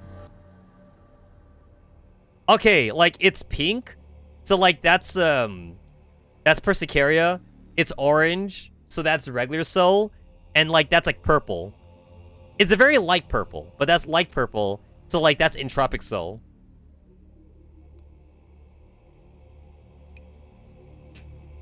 A hint of sound comes through the dead silence. Like the dripping, it sounds more like a frantic cry. Who are they talking about? Who is this professor? Well, did we lose our memories now? Is it me? Yes, I'm the Oasis professor. My slumbering memories gradually comes back to me. Persicaria and I entered the Tartarus sector, and we ran into Entropic Soul. In order to stop her, I activated a sentry gun. It got knocked down in the process. You mean your suicide attack? Professor! I'm Persicaria. Wake up!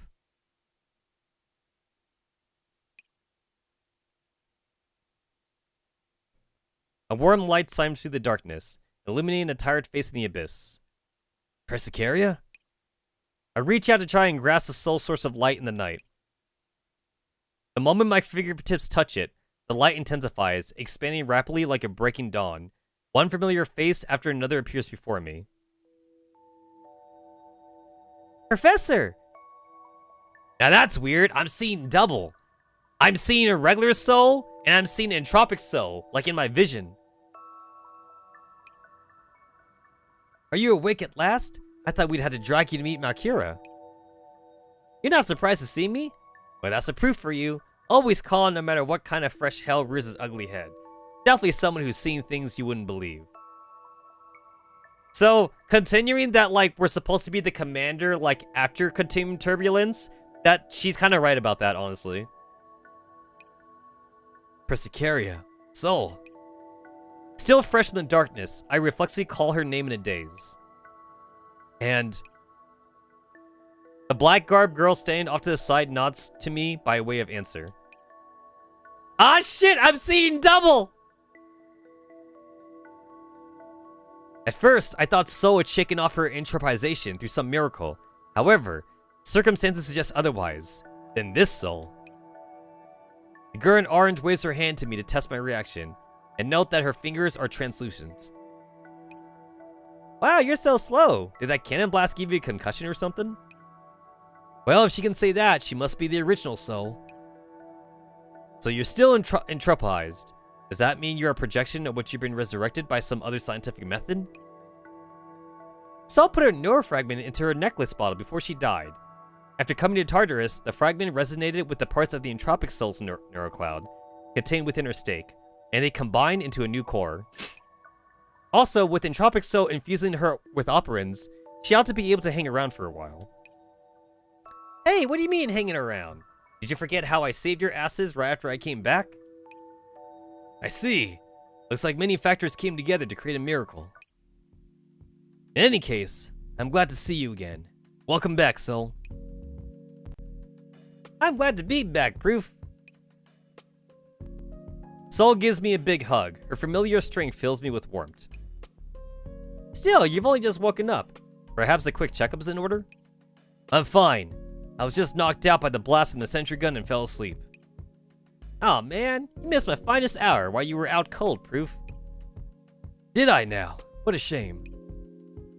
Actually, according to the results of the checkup, not only are you completely unharmed, the operant levels inside your body are higher than before we even set out. What exactly happened?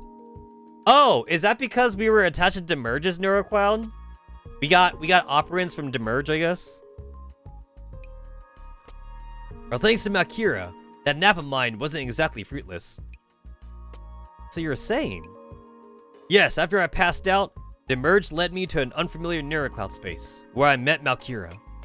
She played her cards close to her chest, and didn't reveal much to me beyond her relationship with Demerge.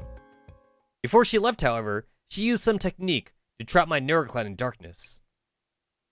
When I think about it, the crushing despair inside that place, my mood immediately turns grim. There was no light or sound, and all attempts to call for help faded into nothing. All reason and conviction were slowly ground away into nothing but by darkness. Wow, that sounds scary. Still, what does that have to do with Malkira's goal? Now suffer as I have, Tetsamaru. That darkness is the same thing that imprisons her. If that's the case, then everything makes sense. She wants to escape that cage and find release. Yo, considering that, like, Girls Frontline 2, like, gave us, like, Scary Doll, like, during Suomi's event, Malkira Doll kind of makes sense, honestly. I so would want a Malkira T-Doll that, like, controls E-lids in GFL 2. That'd be insane. Either Malkira T-Doll or, like, Malkira Naito. Malkira Naito kind of makes more sense because, like, that way, like, a Naito is, like, partially human. So, like, the Naito part could be, like, E-lid infected. So, like, that way the E-lid would just be, like, another form of, like, entropics or something. Yeah, so Malkira Naito would make sense. But in order for it to be Malkira Naito, that would mean, like, William would have to have, like, a spare Naito. And, like, Paradias would, like, try to, like, revive, like, the entropic virus or some shit. Basically, Malkira Naito would need to be, like, an experiment by William again. So, William would learn about Project Neurocloud, and William would be all like, hey, yo, this whole, like, entropic bullshit, this sounds kind of cool, actually. I want that. And then maybe he'll, like, find, like, the Malkira part, and then they'll just put that in, like, a Naito body or something. Lunacia! Lunacia! Well, what can we do in order to help with that? We just have to ask her about that in person. Demerge, who's staying off to the side, can't make heads or tails of our conversation. All she does is lean against me with wide eyes and nuzzle my hand. I'll take good care of you until we meet her, Demi. Well, time's running short. We'll use the Watchtower's repair equipment to heal up, then prepare to move out. I have a feeling that we got a big battle ahead of us. Before we meet Malkira, however, there's one thing we need to do. I give Entropic Soul a meaningful look. To my knowledge, there are 2 more Watchtowers in Middle Ring. Could you lead us to them? Middle Ring Tartarus Sector. The rustling from outside the door interrupts Malkira's brief rest. The pet Entropic, who has just returned from the outside, proceeds to scramble to Malkira's leg and curls up on her thigh. You're back! It seems our guests are almost here. The pet Entropic chirps lazily. Sure, the show is about to begin. Be patient and wait. I'm sure it'd be the most exciting event. Just as she says that, the heavy doors to the throne room slowly swing open. A child runs in happily, heading straight to the throne like she's come home at last. Malkira. Good girl. Malkira pets Demerge's head and then hugs her. You've come back to me at last. It must have been hard. Sleep well, for you are home. When you awake, your dream will have become reality. The queen of the entropic swarm pats the girl's back rhythmically, lulling her into a sweet slumber. Footsteps from afar slowly approach. She calmly lays down the girl in her arms, placing her in the corner where her dreams would not be disturbed. Then she turns to welcome her guest, as a gracious host should. Upon her throne, the entropic mastermind bows gracefully as a token of respect to her visitors from afar. You're here at last, Tetsamaru. All this while, I've been waiting for you. Me too. I've been looking forward for this moment for a long time now. Ho ho! It seems we are both of the same mind. Alright. All the preparations are ready. The overture is playing, and our guests have arrived. Now let the curtain rise in this marvelous dance. As she says that, countless savage tentacles rip through the air toward me. Everything happened too fast. Persicaria and Soul can't react in time. The enterprise girl beside me seems to have anticipated her leader's actions, because she steps in like a lightning bolt and blocks the attacks for me. The incoming tentacles are stopped by the Arc of Flame. Ho ho! Are you betraying me, Soul? As Malkira's laughter fills the throne room, the people beside me spring into action. So! The edge of her sword collides with the tentacles, as though it had struck an impenetrable shield. Oh, lost lamb! Explain the reason for your betrayal, and plead for my forgiveness for your insolence. Lady Malkira, it was not my intention to betray you. However, I lost them in our previous battle, so I hope you will give them a chance and speak calmly with them. Them? That's right, us, and me too. Everyone wants to know the truth. Malkira frowns, then looks down on her lower subordinate from up on high.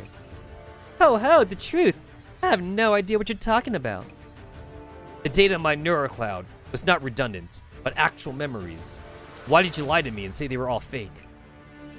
You were tormented by your identity, were you not? I simply gave you an answer beforehand. But running away is not the answer. What a shame, my child. You've rejected the path that I've created for you.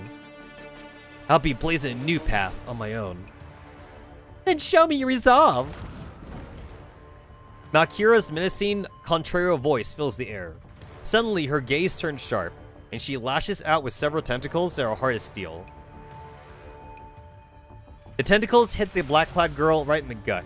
She is knocked off her feet and summarily hurled from far away by sheer force. Hey, look out! The girl in orange opens her arms to catch her friend, but when their bodies collide, they're both slammed into the wall by the impact. Still holding the black-clad girl, Soul slides down the wall and collapses in a heap. Ugh, damn you! You're as ruthless as ever, even towards your people. Hardly. You know too, don't you? She and I are the same lineage, and no matter how our severe wounds, we will always be restored to her initial condition. So there is no need to worry about her. Instead, worry about yourself, for you are the star of tonight's show. Now, the climax approaches. Greet everyone, Tetsamaru! Several of Malkira's tentacles thrash wildly as several razor-sharp tentacles rush at me in a gigantic net-shaped pattern. Suddenly, there is a flash of streetly light, followed closely by the crisp sound of things being cut to pieces. The tentacles get within a few millimeters of me before they are neatly severed as one. It's you! Surprise briefly through Malkira's eyes. I would not let you harm the professor. Professor, you alright? I'm fine, Persicaria. Persicaria. Malkira mutters the name to herself. Then the corner of her mouth turns up in a faint smile. You invite us here to talk, Malkira. Is this your idea of a welcome? Ho ho! Perhaps I simply tricked you into all coming here, so I could get you all at once. Before Malkira can finish speaking, a pair of flaming swords cuts through the tentacles. They're about to launch an attack. What a pain! Quit going around in circles and stop blabbering already. Who cares what kind of scheme you're plotting? All we had to do is beat you down. Lady Malkira, I do not know what you are thinking. Someone has taught me that the victor has a right to dictate terms. If you insist on having your way and not giving this negotiation a chance, then I must calm you down. I know you will not die. Therefore, I will apologize for my disrespect once everything is over. Let's go! The two girls strike in silent synchrony, both of them swinging at the entropic leader like twin arrowheads of black and gold. Ah shit! Swift Flame and Hell Flame. It's pretty much the same move though. It's the same move but just with a different name. Utterly laughable! Malkira sidesteps ever so slightly and swats their attacks away with her tentacles. However, another strike follows afterwards. We're not done yet. Oh, now this is interesting. However, it is still not enough to take the stage opposite me. Several of Malkira's tentacles move in response. Their incredible speed and strength almost break the sound barrier as they instantly strike down all three of them. Is that all you have? It seems that's all that is to you. I can't believe you thwarted Esphras so many times. It seems the strength that those deaths and resentment granted you is a feeble at best. That's where you're wrong. This is only the beginning. Persecutor grits her teeth and stands up shakily. We were not to fall. We were fight to the last blood. I like the look in your eyes. Malkira spreads her arms as though she's preparing to enjoy herself. Now come! Let me bear witness to your struggles.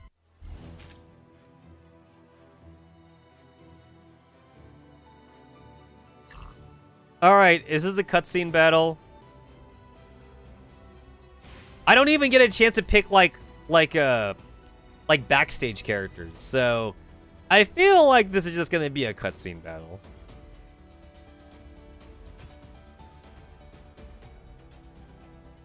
Feels like it.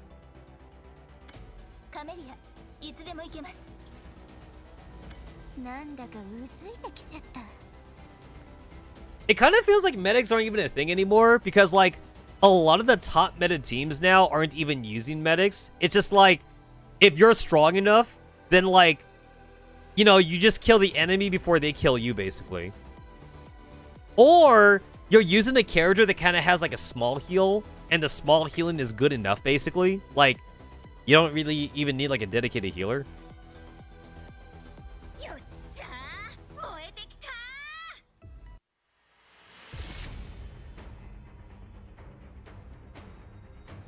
Alright, let's see.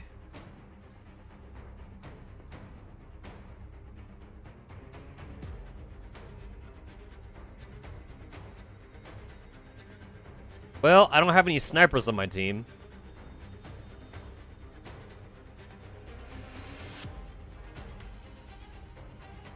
I guess I'll pick this one because I have 3 warriors on my team. Oh, I should have picked Kroku.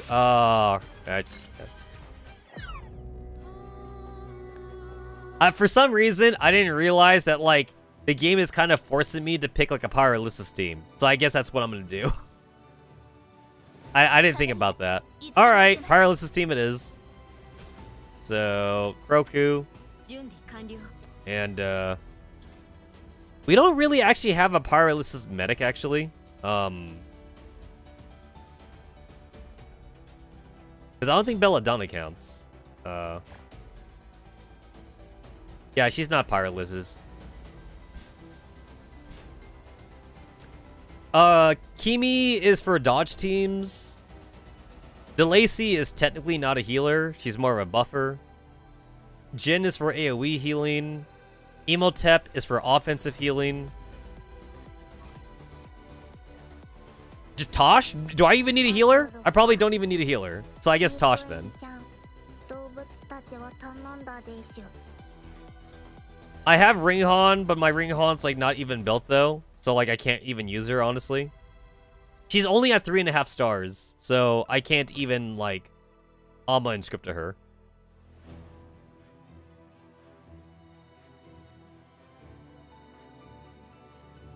Yeah, I don't really have, like, my paralysis characters all built up or whatever.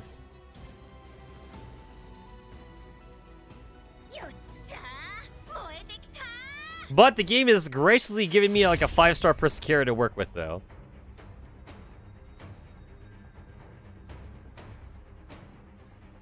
Oh, what the? Wait, is this shit random?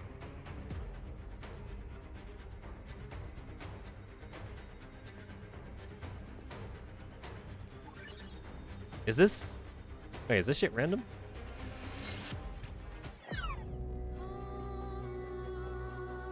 Where was the warrior thing? The warrior thing wasn't there anymore.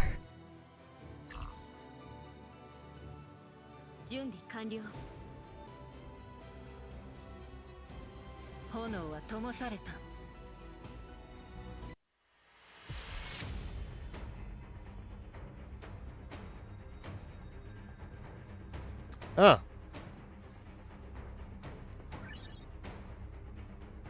Fuck, I clicked on the wrong part. I wanted to read what the buff was, but then, like, I guess I accidentally clicked on the actual part where you actually choose it. The boxes tell you, like, what the negative part is, but, like, it doesn't tell you what the positive part is. I gotta, like, click on the, I gotta click on the function to read what it does. When an allied summon is created. Well, definitely not doing that one. Oh! Now the sniper ones are here. Yeah, this shit is fucking random.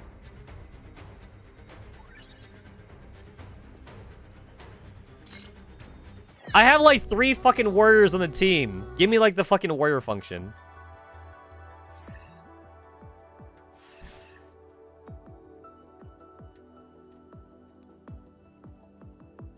I'm probably overthinking this because, like, since they're giving me like half the team anyway, like, this basically counts as more of, like, a cutscene battle. So, like, it probably doesn't matter then. Like, there's not even, like, an option to do challenge missions.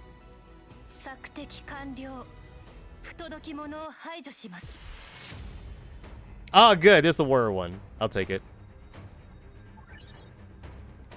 I'll take it. All right.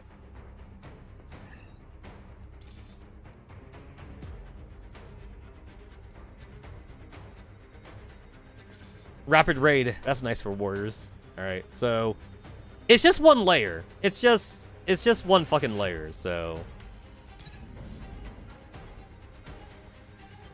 I most definitely probably like just over preparing for this.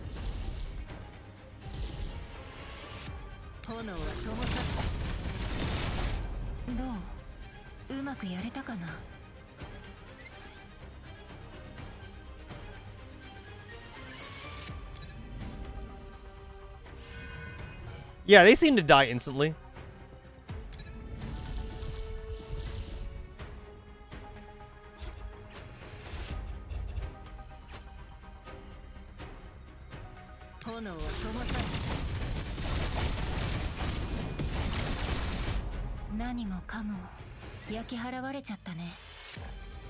Entropic Soul, like, definitely speaks, like, in a softer tone compared to, like, regular Soul.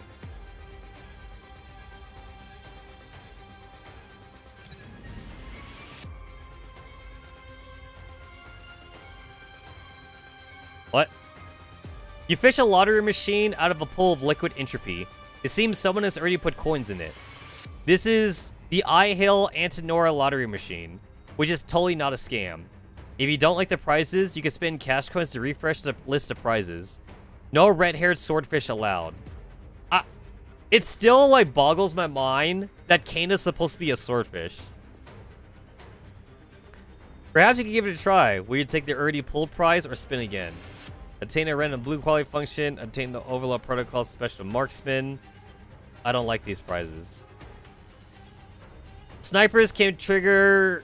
I don't have any fucking snipers.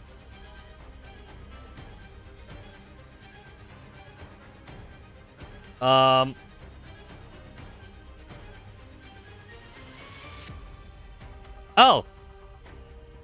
I'll take that.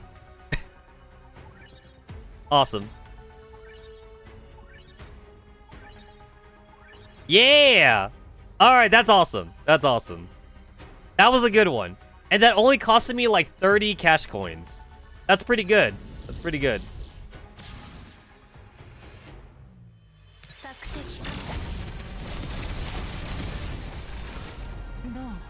Wow. That was like instant.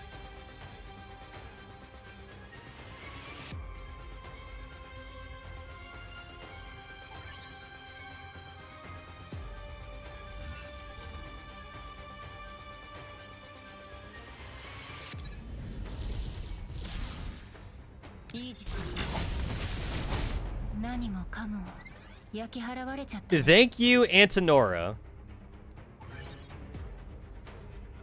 That was a good claw machine, Antonora.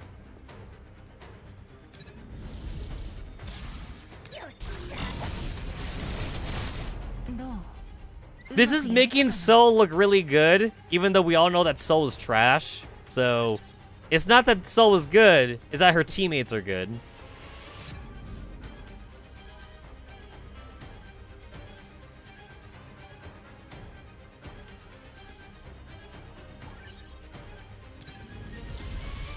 We fighting Malkira. We fighting Malkira. I'll do this.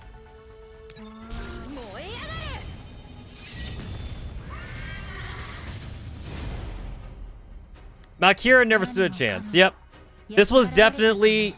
You probably could even beat this stage with, like, just, like, the 3 that they give you. Like, you could just beat it, like, with just, like, Persicaria, Soul, and like, Entropic Soul.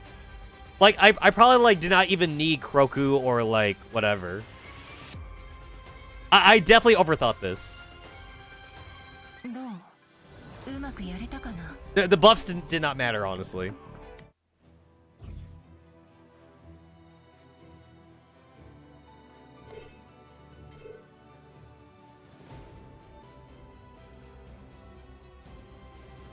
Oh, this part seems way longer, actually. Yeah, that part... Part 2 seems way longer than part 1. Nope. Malkira's throne. Tartarus inner ring. Malkira easily blocks the group's attacks. Their all-out assault bears no fruit beyond minor scraps. It's funny that, like, the combat was super easy, but the cutscene, though, was telling me that, like, we're not really hurting her, though.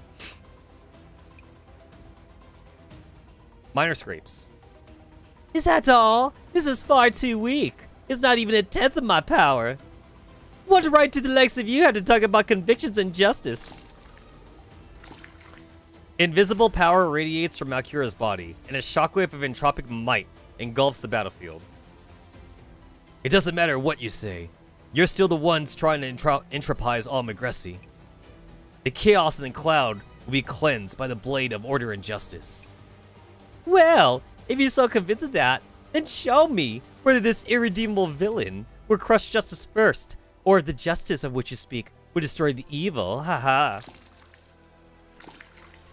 As Malkira cackles maniacally, her tentacles latent like vines, and liquid entropy floods the room, a turning purple tide rushes towards me, and I feel as vulnerable as a tiny raft in a storm. Professor! Persicaria tries to grab my hand, but a tentacle whistles through the air and slaps us apart. Liquid entropy washes over me and knocks the air out of my lungs. Breathing becomes difficult, and all I can see is an endless expanse of liquid entropy. Persicaria, Soul! I struggle, but all it amounts to is exercise in futility. The tentacle wrapped around my foot pulls me down, further and further into the deep. My mind is gradually swallowed by the darkness. This overwhelming feeling of despair is just like in that neural domain. Ugh. Take my hand. Oh, that's Entropic Soul. Yep, that's definitely Entropic Soul. If it's a question mark, they're just setting up. I already see the setup. Something severs a tentacle holding my leg, and a pair of strong arms wraps against my waist, pulling me out of the entropic tide. The moment I am free, I take a lungful of fresh air. Hey, are you alright? I knew it! Fucking knew it! Yeah, I'm fine. Wait, what about Persecura and Soul? Don't worry, they aren't as fragile as humans. They won't die so easily. She slings me onto her back without bothering to ask for permission, and leaps to a high point. Why'd you save me? Aren't you one of Malkira's minions? I'm not a fan of how you skulk around and snipe at people, but I'm glad you accepted my existence from the very beginning. Even though we're opponents and enemies. And besides, I lost to Soul, so I need to ensure your safety until the talks with Lady Malkira are done. Malkira's tentacles leaves us no breathing room. Before Soul can finish, they swoop down on us again. The entropized girl fends them off with her glaive, but she's hard-pressed to hold off the tentacles striking from all angles. A thick tentacle lashes at her weapon arm, finding its mark and knocking her glaive from her grasp. The other tentacle takes advantage of this opportunity and plunges right at me. Look out! Ugh. A writhing purple tentacle penetrates her and liquid entropy leaks from the gaping hole in her midsection.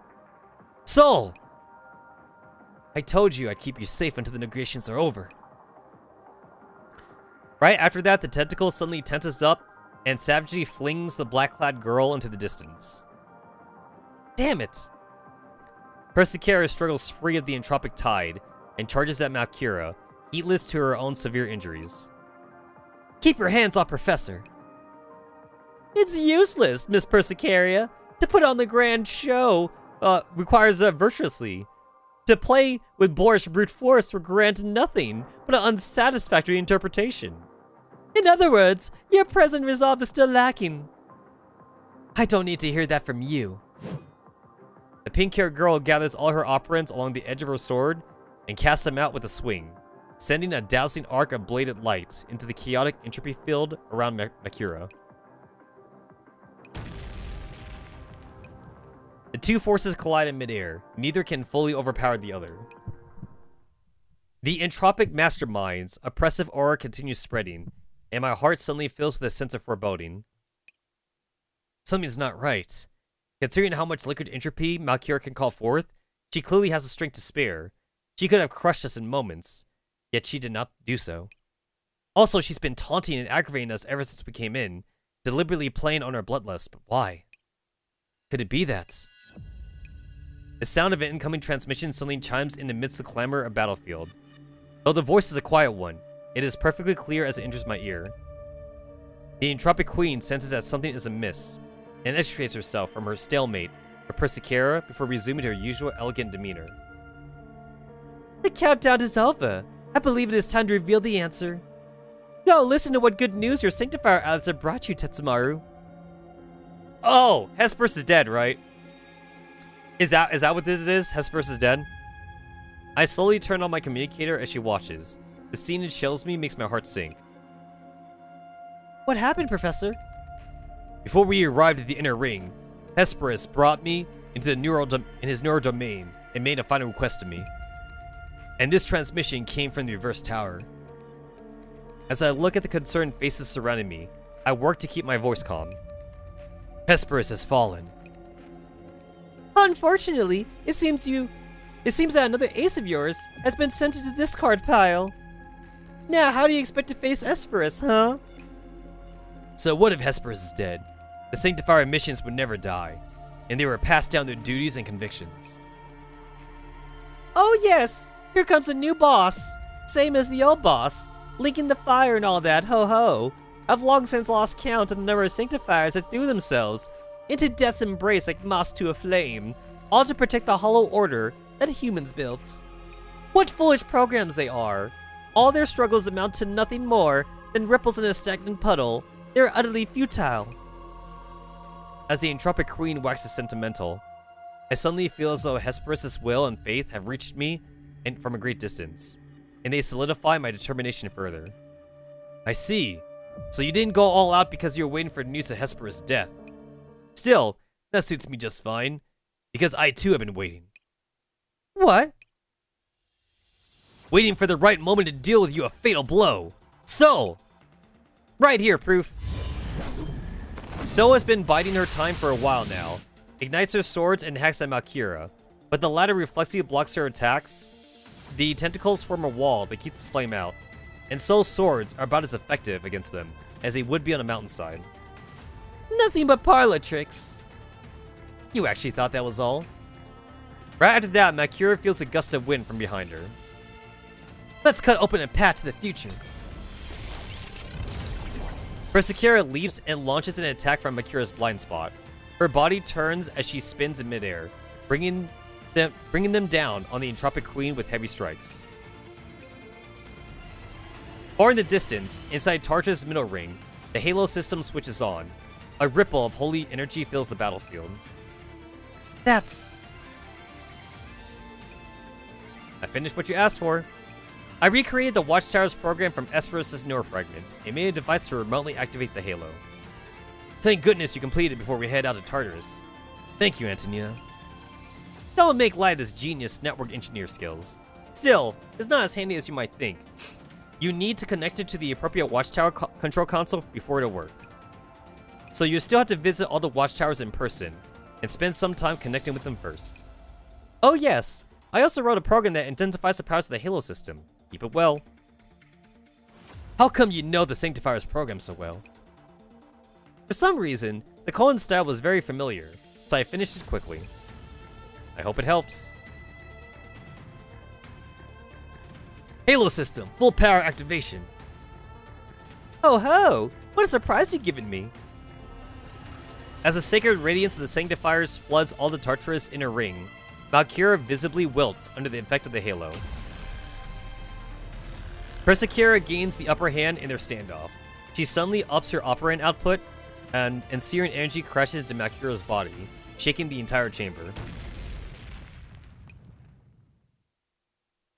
As the dust clears, the only thing that remains in the air is a sense of burned flesh. Half of the Entropic Leer's tentacles have been blasted away, and their rests are twitching violently in pain. Her bones and musculature are exposed, oozing purple liquid. Despite her wretched state, Malkira is still smiling serenely. Ah, pain. After so long, I must thank the Halo for weakening me enough that I could feel this again. You're insane. But it's not enough. Nowhere near enough. Hurt me more! More! I won't kill you. I still have questions. Persecara tries to turn her blade to avoid Malkira's core, but a tentacle grips her wrists so tightly that she can't move. In this deadlock, Malkira throws herself into Persecara's sword in a practically suicidal gesture. At last! The grandest dance macabre! Haha! The sharp blade impales Malkira, but she does not cry out in pain. Persecara is horrified to discover a smug smile on her opponent's face. There is insane joy in Malkira's eyes, as though she's taking pleasure in the act of suicide. Why'd you do that? The pink-haired doll pulls her sword free, and her opponent crumples limply to the ground, as though there's no longer anything to keep her standing up. But soon enough, the wound on her chest is fully healed. You came back to life again. Malkira opens her eyes once more. The madness in them has receded, leaving nothing but calm despair. And here I thought your higher authorization would make it work. What a shame. After sighing, the Entropic Queen withdraws all her tentacles. You can drop the act, Malkira. I fulfilled your expectations. You tried to taunt Esperus and get the leader of the Sanctifiers to kill you, and now you're doing everything you can to piss us off, so Persecara would kill you. What you seek is death, and freedom from your destiny of bondage. Very wise, Tetsamaru. It seems making you share my suffering was the right call, because you understand me now. But unfortunately, even authorizations from beyond the cloud are still not enough to release you from your cage. Oh yes, I crave death, and yet I am condemned to never find it. Malkira looks at Demerge, who's still sleeping on the throne. The dim light makes it hard to discern the expression on her face. Demerge is of the same source as me. I knew enough to hide and wait, but she was more faithful to her desires. We both thirsted for light and freedom, albeit in different ways. Death is preferable to being bound in Tartarus sector for all eternity, where there is no sun or sky.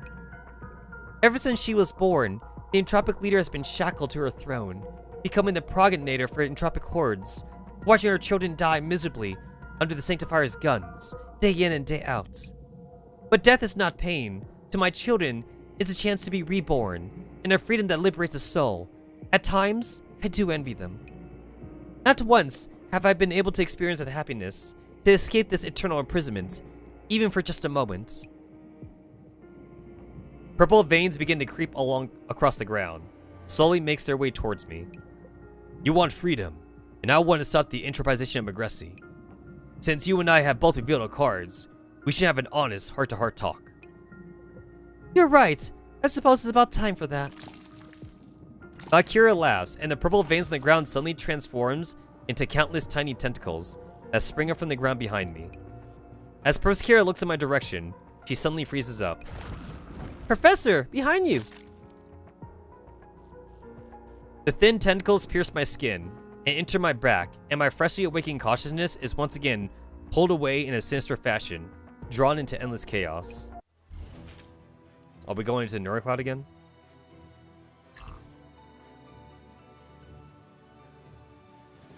It's another cutscene fight. Man, half this shit doesn't even matter. Like, the power level is like 61,000, but like, it doesn't matter though.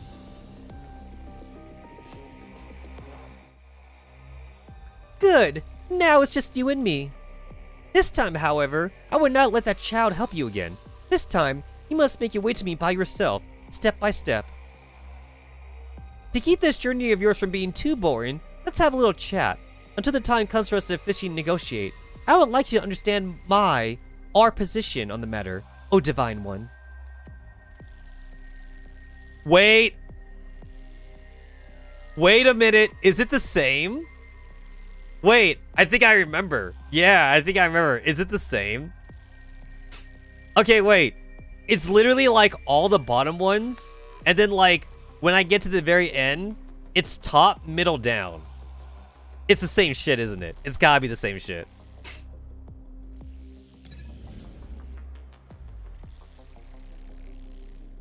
In the sacred writings left by the gods, we are mindless devourers of all things who crave the annihilation of Agressi. Twice, you have entered Tartarus now. What do you think I desire? Valkyria's voice echoed mine. It seems to be answer lies in the riddle. To go up represents secret freedom. To go down is to consume Agressi. No. No. It's a red herring. It's a red herring. It's a red herring. If I literally just do the same shit I did with Demerge, that's gotta be the answer.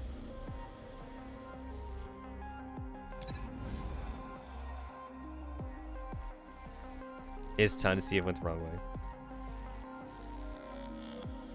Oh, shit! It's not the same! It's not the same! Okay, so, yeah, it was... Because freedom. It was freedom. Okay. Is not the same. How do I even fight? Oh, am I using tactical skills? Not good. I'm surrounded by security systems. I had no choice but to handle my tactical skills. It's dangerous here by myself. Ah, okay. My curious logic comes to the desert abyss. I can't go on like this.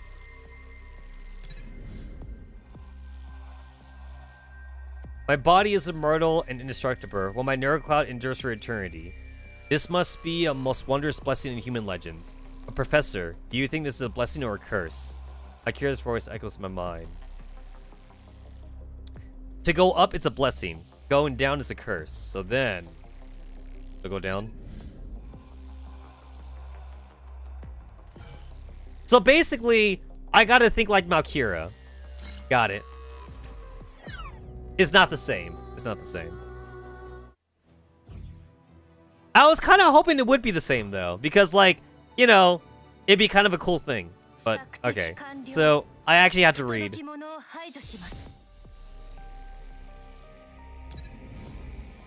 Alright, go up.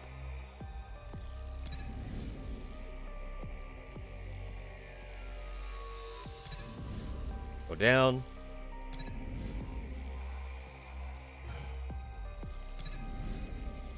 I attempted to I attempted to fight my fate many times, but in the end, I ceased, with nothing to show for it.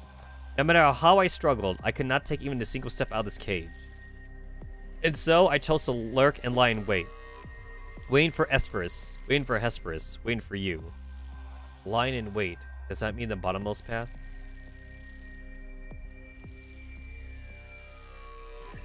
So this probably doesn't matter, but I'll still do it anyway.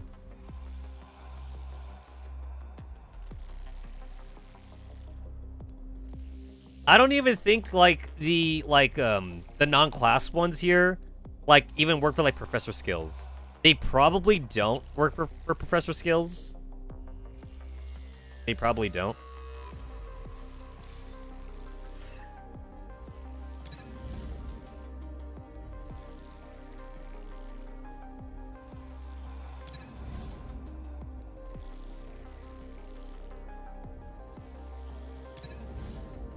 In the end, Hesperus came to me, and so did you.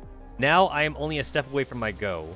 But the path to one destination is always difficult, and the most direct path is often the most dangerous of them all. So I can't take the most direct path, which means I can't take the middle one.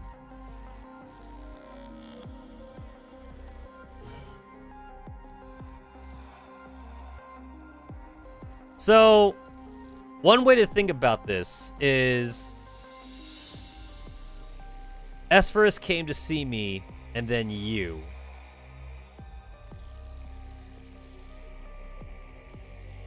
Hesperus would be up, and we would be on the bottom. This one's kind of hard, actually, because this one seems like it's kind of like a 50-50. Unless maybe they're both correct.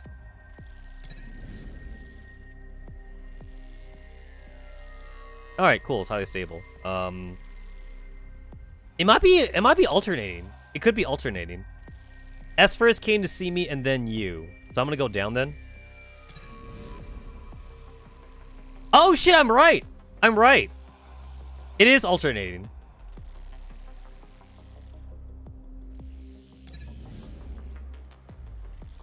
Oh, I'm right. I'm so smart. I'm so smart.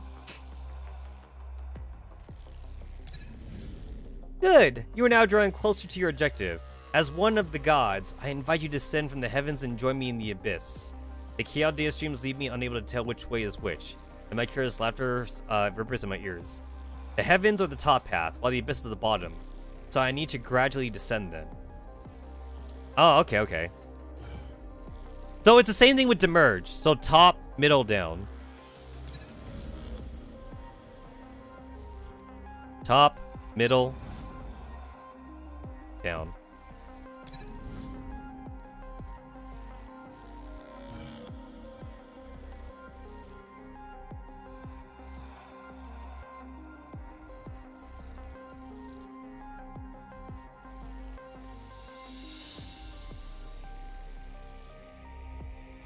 I'm still of the opinion that like I think Demerge's thing mirrors.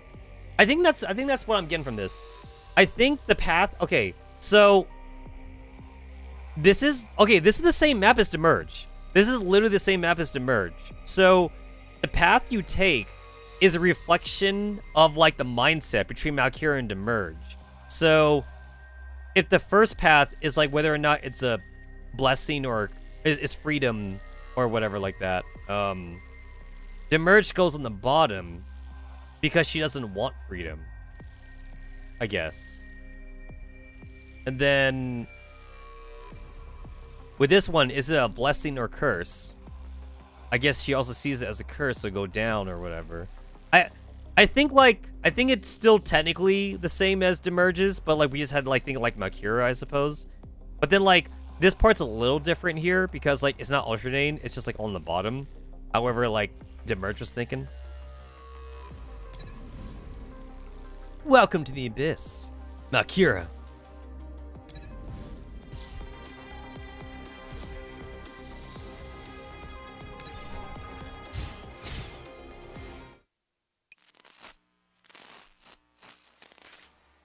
Countless scattered code symbols float around me as data streams shoot past each other.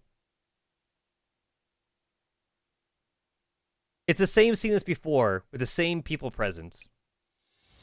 Welcome back! This is our second time meeting in the neural domain. My face pales as I recall being trapped in the infinite darkness. Forgive me for making you recall unhappy memories. It can't be helped. Though, your followers are all loyal to a fault and view me as a great threat. It is only in places like this can we calm down and have a chat. After all, when there is too much noise, it drowns out the orchestra. Halfway through her words, a small operant fluctuation draws her attention. Oh my! It seems there are still a few small interruptions. Ho ho, no matter what. First, you lied to Entropic So, then you suddenly attacked us. Your previous actions have left us with nobody to trust you, Malkira. Oh, don't say that. Surely preparing the Halo was a sign you were anticipating something like this, right? As for Entropic Soul, that gift allowed you to meet a fallen friend once again. Shouldn't you be thanking me for that opportunity? You got the devil's own tongue, I'll admit. Ho ho, I could say the same about you. Still, no matter what happened before, right now, you have no choice but to make a deal with me. The Sanctifiers are scattered, Hesperus is dead, Magressi's improvisation is continuing accelerating, and it cannot be stopped. You're in a dire situation, and you haven't even realized it yet, Tetsamaru. The dragon might fall, but not in agony. The young dragons will inherit his will and protect the land they love, and all Magressi agents will fight to the last drop of blood. Then much blood will have to be shed. A victory founded on the pile of corpses is no victory at all. You should know that better than anyone else. And besides, even shedding all that blood might not guarantee victory. Your opponents are the entropic hordes that cover all of Magressi and half of the turncoat Sanctifiers along with their leader. Meanwhile, you only have your forces and less than half the Sanctifiers on your side.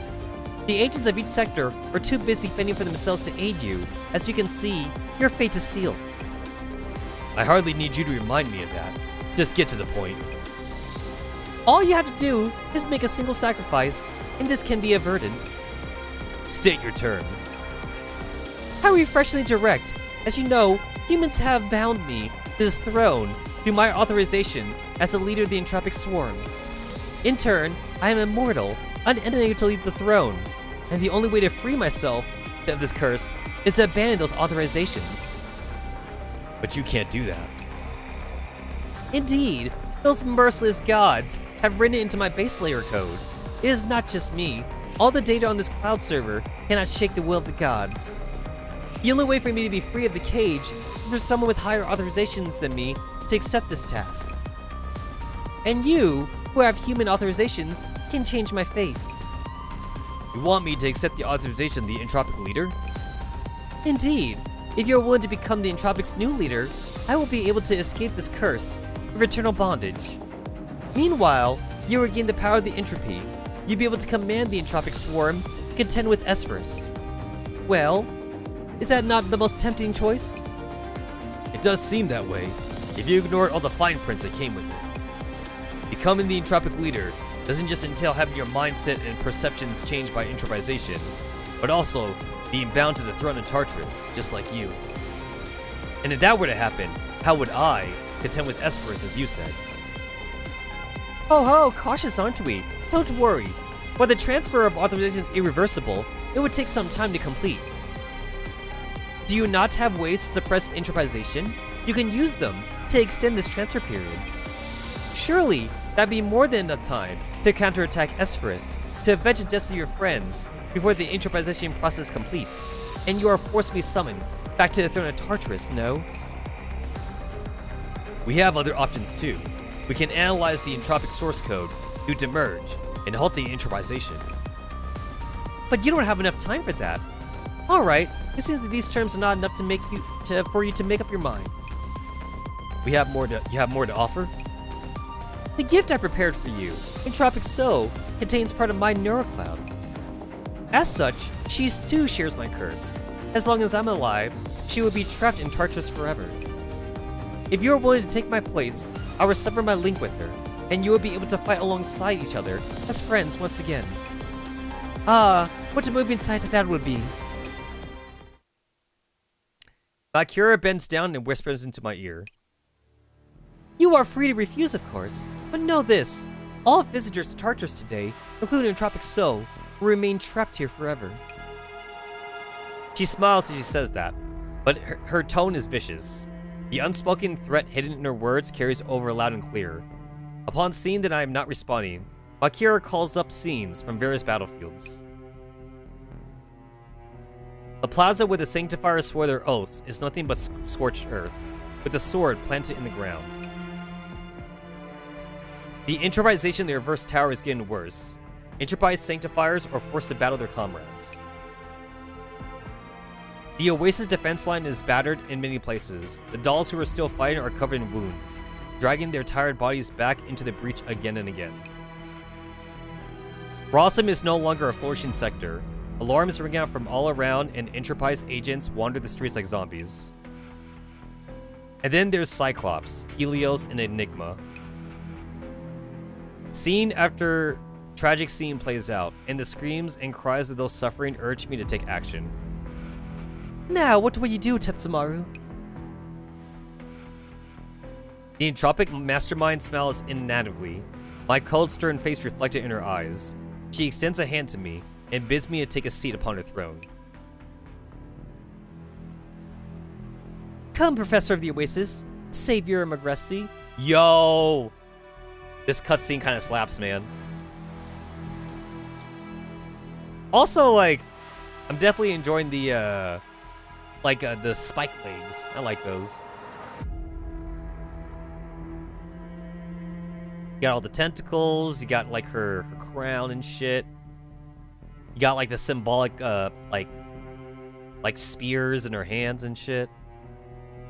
Yeah, this scene goes hard.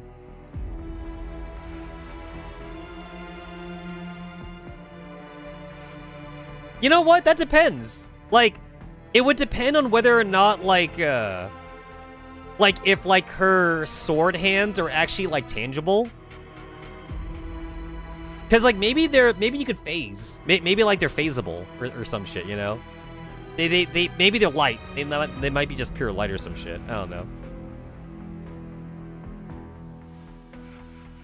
You could touch her fingers. You could do, like, a finger thing.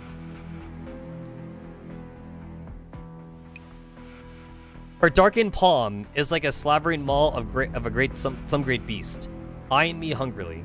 If I lower my guard for even just a moment, I will find myself in the darkness, in the belly of the beast. Mastering the power of chaos implies bearing the weight of the throne. Should I accept this eternal torment? Should I hurl myself in the endless abyss? Reminder that we're just fighting GFL 2. So how does the commander get out of this? I mean, think about this too. So we're human, right? So it's like I feel like there might be a loophole to this anyway, like even if we do accept it. So it's like the commander will get enterprised, right? But like because we're human, because like we're not pure data, it's like maybe we could just shake it off or something. I don't know. When infinite despair stares me in the face, can I calmly bid farewell to my past, to reality, to my friends and myself? I can't help but recall how everything began, back when I knew nothing about all this. I chose to accept Professor Priska's request and come to the cloud. Hey, Commander, can you do a secret mission for me that, like, I haven't told Kyogre or Hellion about or something? It'll be fast. It'll be fast. I just need you to go in, like, the server for me. And I just need you to get some I need to get some AIs for me. I got some T-dolls. I got some T-dolls stuck in the server. Can you go there for me, Commander?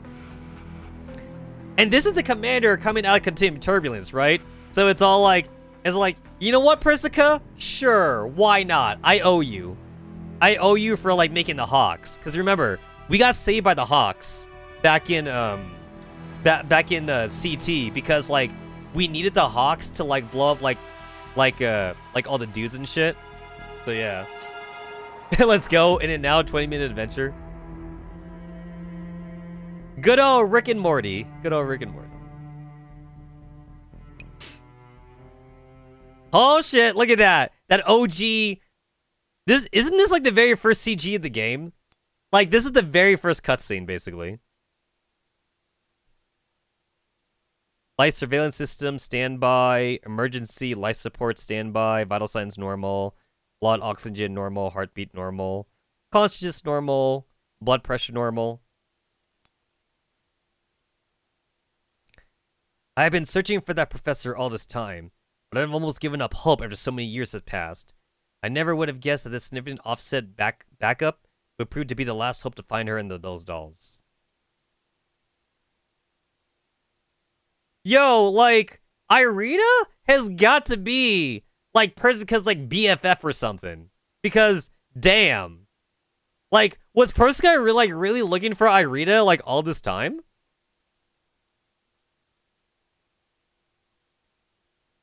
Honestly, like, what really interests me the most about this is, like, the Centaurosi backstory. Like, honestly, like, I almost, like, don't even give a shit about, like, Persicaria or Soul or, like, any of the other, like, the new characters, like Antonina or whatever. Like, I like them. I like them, of course. But what really interests me is, like, the characters that we do know. So, like, Lewis is in here. Centaurosi is in here. Like, any of the characters that we do know that's in here, like, that's what interests me, basically. Rather than, like, the new characters. Like, how does that, like, factor into all this? Kiro, or MDR, is also really interesting. Because, like, MDR in this game seems really different from, like, the MDR that's in real life. It's a very cool thing, honestly. Also, like, I really do like how this game expands on the overall world lore of GFL, because, like, the space thing, the Jutin sector definitely interests me too. Like, we got space, man. I really hope we go into space in GFL too.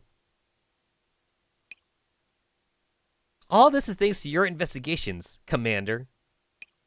Now, will you enter the cloud server through this one-way upload to save them? This is our only chance. I'm confident with your wealth of command experience, you'll be able to handle the responsibility of leading them. When I first came to the cloud, my goal was only to find Professor Irita and bring the dolls from Project NeuroCloud back to reality. Back then, I had rejoiced over being able to briefly leave the battlefields of reality behind. But when I actually came to the cloud, I found war here waiting here too. Okay, it's like, no. What was he expecting? Literally, what was he expecting though? So, he rejoiced over the fact that he was briefly able to leave the battlefield. So, after CT, so right after Continuum Turbulence, and like everyone got back to Griffin, it's like, he thought this was a vacation. My guy literally said, yo, is this a vacation? Yo, jack me into the Matrix. This is a vacation. I mean, to be fair, though, it kind of was a vacation, right? No, let's be honest, though. Like, hasn't the commander's time in here been basically a vacation, though? I mean, like, yeah, he had to fight. Don't get me wrong. He had to fight. But, like, he's owner of a city. Like, the commander has his own city. There's no racism. There's no robot racism here. And he gets to eat. He gets to, like, have good food. There's no radiation or whatever. And, like, also, he goes on dates with the dolls. Guys, you can't tell me that he hasn't fucked Persicaria. Think about it. Think about it. He feels in here. Like he tastes. He tastes food in here. And, like, he feels and whatever. Like, his senses are in here. Like, yo, I bet he fucking the robots. He is so fucking the robot. Guys, Florence. I don't know if you guys remember the Florence date, the Valentine. Do you guys remember the Florence Valentine's cutscene? Like, in the Florence Valentine's date, he's visiting Florence, like, in the solitary, like, confinement cell, and Florence drugs the commander because it's Valentine's, so there's chocolate, and then, like, Florence is like, oh, I have chocolate, and then, like, the commander goes to, like, the cell. And then Florence gives him chocolate. It's drugged, though. It's drugged chocolate. And then, like, the commander flops over the bed. And then, like, Florence is all like, don't worry, Commander. No one's gonna bother us here. Because we're like in the jail. We're like in the solitary confinement jail for like misbehaving like agents or whatever. So we're gonna have a good time. So guys, Florence has sexed up the Commander. The Commander is sexing up the dolls in here. I'm telling you, he's fucking them. This is Nikkei. This game is totally Nikkei all over again. It's just like, yeah, you fight. You fight, but then you go on dates with the dolls, basically. So, yeah, this is a vacation. This is definitely a vacation. I bet you that, like, in GFL 2, the Commander kind of wishes that he was back in the cloud. Like, he was like, you know what? It wasn't so bad in the cloud, actually. Like, also, like, they had, like, a fucking Chinese New Year, like, events and shit, and Halloween. They had Christmas events, Halloween events, Chinese New Year. Like, the Commander was on the cloud long enough to have holidays with the girls, basically. Oh, also, what the fuck was with the idol shit? Like, 416, fucking V, and, like, Undini and Cinderossi, they had a whole fucking, like, idol, like, event and everything. What the fuck was that? Do you think that was helping them find Professor Irita, like, at all? Like, the Commander was all like, 416, I have a mission for you. And then 416's all like, yes, Commander, anything you want, Commander. 416, I need you to go with Nanika and form an idol group. And then 416's all like, that sounds very out of character for me, Commander, but I'll do it. And then, like, and then they do the idol shit. So tell me, what did idling for 416 do for finding Professor Irito? What did it do? It did nothing. It did absolutely nothing. That's just the Commander having fun. Because the Commander likes idols. And the Commander wanted to see his waifu in a cute dress. That's what the idol event was for. Oh yeah! The last event we had, the summer. We also had like the little mini summer events, right? We also had that too. Like, the Commander went to the Copley Sector beach with like what, Zhangyu and like Cinderossi and shit. My guy's having a fucking beach volleyball game with Cinderossi in a bunny girl costume. I'm just saying. I'm just fucking saying.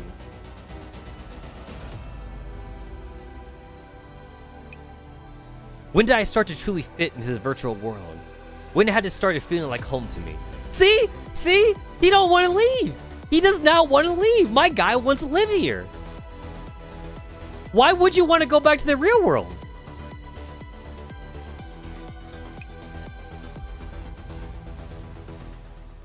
It may not be the oasis we had in mind, but it's still a significant improvement over any camp we stayed in before.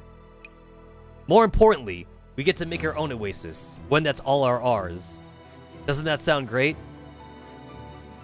Yo, Yo, the professor is... I was about to say my own name. That's weird. That's weird that I was about to say my own name. But the professor, the Commander, is Rizina Persicaria.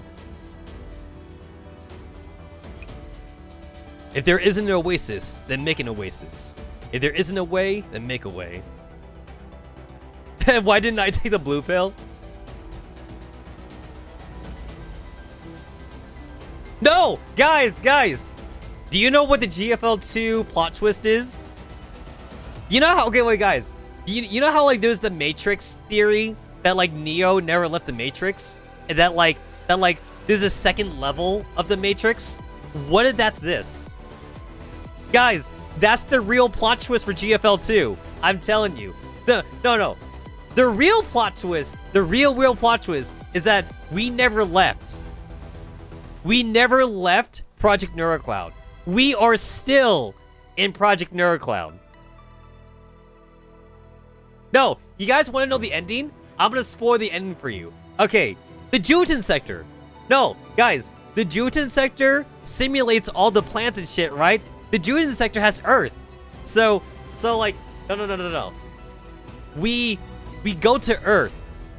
We go to the Earth in the Juitan sector, and the Juitan sector has simulated all of humanity and everything like that, including the people in it, including like the real Persica, including Angie, including Paradius, including all that shit. That's how good the simulation is.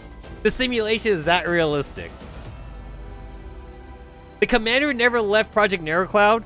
He simply left the Oasis to go to the Juitan sector so he could simulate what being in the real world would be. That's the real plot twist. And then also somehow like we copied Kalina. I don't know how that worked out.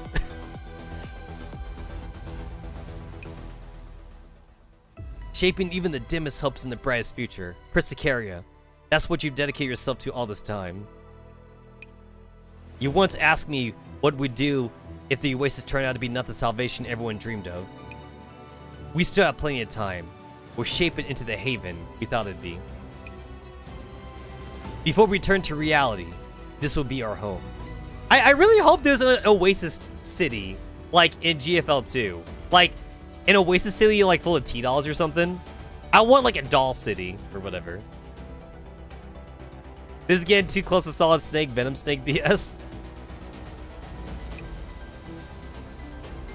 And ever since, I walked this path with everyone through trials and travails until today. Before I knew it, everything that happened in the cloud had become a part of my life. The agents are no longer mere data, but precious people that I can't simply abandon. Oh shit, the OG cutscene. Oh shit, Honda and Turin. Oh, 416. Yo! They canonized 416 coming in here. 416 is truly canon.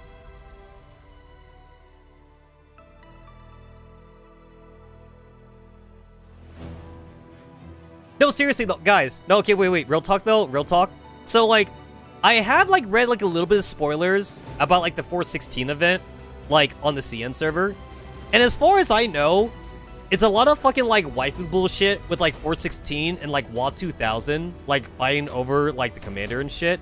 But like, the 416 doesn't seem like any closer to the commander than like what GFL 1 has shown us. Like, no hint of like Project Neurocloud basically. But like, I don't know though. Like, if we assume that Project Neurocloud is canon though, because you know, remember guys, I am still like a little pessimistic about the canonicity of Project Neurocloud, like considering like this is a side game and shit.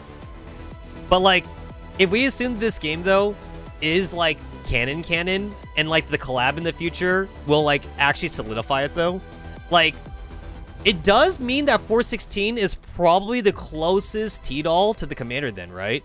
Because like 416 has spent time with the commander in the cloud, and like at least according to the professor's line, the commander's lines here, because like there's a couple of lines in this chapter, in this event alone, that the commander has said that like he's been in here for years. But obviously he hasn't been in here for like years in real life, right? So time dilation has to be canon then. So like, I don't know guys, one day in the real world is like 1 year like on the cloud server or some shit. Like Dragon Ball Z, right? Like Dragon Ball Z hyperbolic time chamber bullshit. So if one day in the real world is like 1 year in here, then like that would be the years that like they're spending in here. So like Christmas.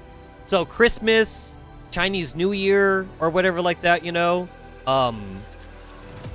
is going on a wild time. So like, so 416. So 416 has got to be the closest to the commander then. And that would mean that like 416 is the real waifu and not Groza, supposedly. Oh! And then what about Centaurosi, right? Well, what about Centaurosi? Centaurosi spent a lot of time with the commander too. And we're about to get the Centaurosi gacha, like, as well. Crazy, man. Crazy. Every moment I hesitate means countless more people would die. And once Magressi is fully entropized, everything I cherish would be nothing but shadows and dust. What am I even hesitating for? I already know the answer. It seems you have your thoughts. Hold on. I had something caught in my throat. It seems you have thought things through. In truth, I have long since been prepared for this. If it will pave the way forward to those who have come after me, then I shall serve as the bedrock for that road. My bones, the structure for the bridge that crosses over the chasm ahead. Even if it means plunging into the abyss with no way to return. I look back and see everyone's smiling face. Professor. Proof! Shikike doing them free trail of Elid light infection in digital form. I know, right? Hey, you know what? Assuming that, like, they have, like, somewhat, like, similar writing teams, or, like, maybe, like, a couple people in the writing teams are, like, on the same group between GFL2 and Project NeuroCloud, can you imagine them doing, like, a very similar kind of thing with Elid and with Helena or something? Okay, so Helena is not immune to Elid. It's more like she thrives off Elid, right? But what if, though? What if the commander is similar, though? Okay. So the commander has, like, resistance to Elid, right? The commander can, like, be in Elid longer than other people can because he's resistant to it from GFL 1 that we've seen. However, what if there's more, though? What if the commander can also thrive off Elid, right? So, like, what if there's also, like, an Elid queen? Watch them recycle. I'm serious. Watch them recycle, like, this entire fucking story, like this, like, story backdrop in, like, GFL 2. There's gonna be, like, an Elid queen who, like, also wants to die, but, like, because of the radiation, like, brings her back to life all the time. So it's like, it's like, there must be a queen. So, like, Commander, what if you become the king of Elids? And then, like, the Commander can become the king of Elids, and then, like, he'll thrive. Oh, and then Helena. Helena thrives in Elid radiation, right? So Helena, she could be, like, the Commander's, like, princess. Helena could be, like, the daughter or something. And then, like, Commander is the king of Elids, Helena's, like, the princess, and he could stop the Elids from, like, attacking humans. And then we'll fight William. No, guys, William is still the bad guy here. We're gonna fight William now. We're gonna fight William in, like, his Naito army and shit. And then William's gonna be like, what the fuck? I thought I left you to die, like, in the Elid storm. And then we're gonna be like, surprise, bitch! And then we're gonna go and kill William, like, once and for all. Oh, guys, spoiler alert. William is a male Naito. William turns himself into a male Naito. So, like, William is actually, like, a fightable boss. So we're gonna have to fight William, like, in the future. Government, we found the Elid Queen. A fine addition to his collection. Guys, I'm telling you, on the Elmo, we have the entropic virus on the Elmo, except, like, it's our virus, though. So, like, the virus doesn't infect the Elmo. We just have it, and then, like, we can, like, unleash the entropic virus on, like, other places. I'm telling you. We never got rid of the entropic virus. We took it with us. Professor. Oh, really? Simo's here, too? Bro, Simo got, like, one fucking, like, chapter. And then, like, we kind of never saw him again because he technically died. Like, Simo wasn't even that important, honestly. Because Simo died in Chapter 2. So, like, this is, like, the reset version of Simo.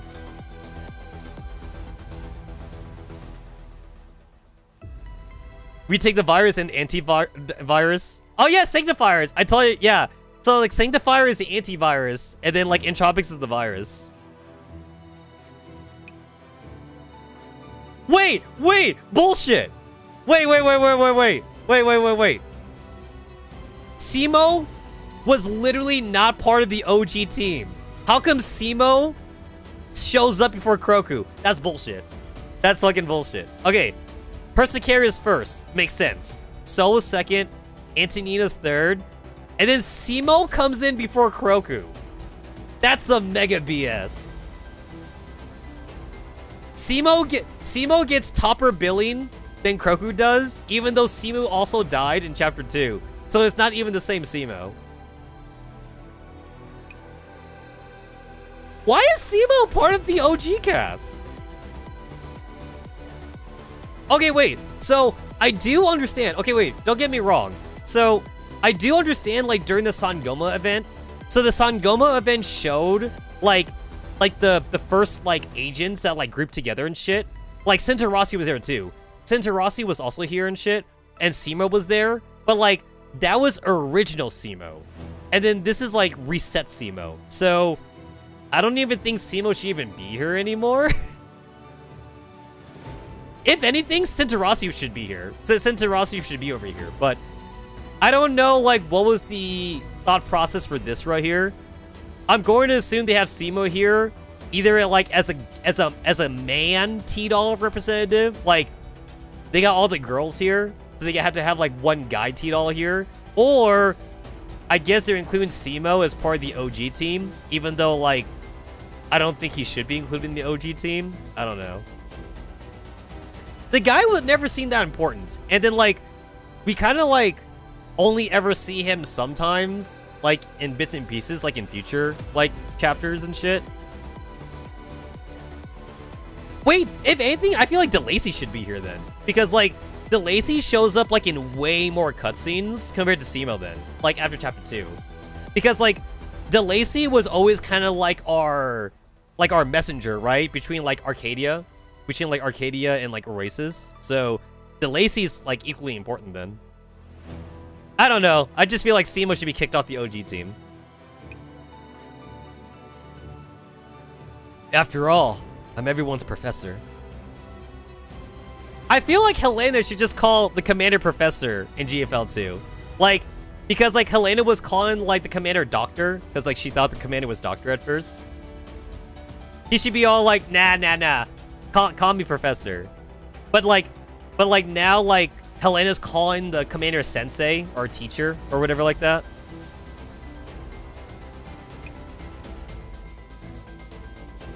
I take a step forward. I take a step towards Malkira, towards her hand, and the dangerous power it represents. I resolutely extend my hand to hers, but then I suddenly feel my body come to a halt. I know this feeling. It reminds me of something that happened in the Enigma sector. You are an irreplaceable asset to the exiles. No matter how dire the situation, you can help the exiles turn things around. Even if I don't make it out of Tartarus with you, I believe you are fine another way. Oh shit! Persicaria about to make the ultimate sacrifice? Which is why I must say sorry, Professor. I suddenly realize what she's doing and try to stop her, but I find myself unable to move my body. Oh my god, Persicaria about to make the ultimate sacrifice. She walks past me and takes Malkira's hand before I can. Her long pink hair, her long white coat, everything is like it was in the past. Once again, she is standing in front of me. Persicaria! Oh no! Persicaria, why?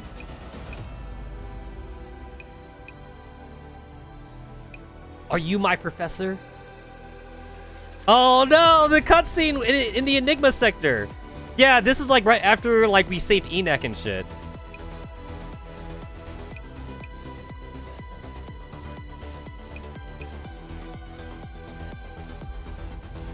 Oh, Rosam sector. Oh my god, all the flashbacks. No, don't do this to me. No matter where our paths may lead. Authorizations confirmed. Now begin the rite of transference. The collapse of this place shall become the prelude to the passing of the torch. As Persicaria connects to Malkira, the neural domain suddenly turns a bloody red. Countless data streams reverse their flow, and the virtual space that comprises this neural domain begins to break down. Ah, how wonderful! Tartarus will soon welcome its new owner, and I shall finally have the freedom I have sought. Malkira claps Persicaria's hand tightly, and laughs happily. Although you might not have been the target I was initially aiming for, I must thank you, Persicaria. Persicura grits her teeth against the pain as the curse of the throne begins eating away at her neurocloud from within. Only now do I understand why you said my resolve was lacking, Malkira. Fortunately, it's not too late now. Ho ho! The show is over, and it is time for the actress to leave the stage. The two of you might not have a chance to speak with each other after this, so I won't disturb you any further. With that, Malkira suddenly vanishes into the infinite darkness, like sea foam vanishing into the depths. Malkira! I clench my fists, but there is nowhere for the anger inside me to go. All I can do is take Persicura's hand in the hopes of trying to share her burden. No! She's purple! She's getting purple. That's a bad sign. Persicura. I'm okay. Good thing I connected to your neurocloud in time and followed you here. Persicura forces a smile to her face to try and comfort me. The incredible pain is making her delirious. Even though she tries her best to stay calm, the trembling in her voice betrays her. Professor, I'm sorry. You saved me, but the Oasis and gave us a home. But I've been hiding something from you all this time. Do you still remember the system notification when we were unlocking the Rubik's map? The watchtower misidentifying me as a Professor Irida wasn't a mistake in its system. When I was created, Professor Irida and Persica gave me a portion of their authorization. All these tedious daily tasks are getting me down. Things would be so much better if I could get a doll to clock in, finish my work, and even attend meetings for me. Oh my god, she's even talking like Persica! While I'm not as capable or decisive as them, I could still use those authorizations to finish the parts of their work that were within my abilities to accomplish. It was only when I came to the cloud and the wipe-off incident happened to the neurocloud sector that I learned just how weighty those authorizations were.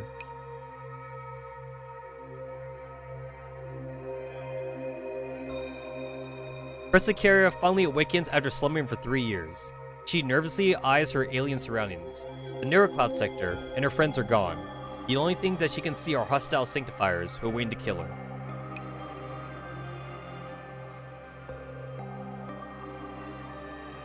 Yo, the artist here must be different, because, like, this art right here is, like, anime style.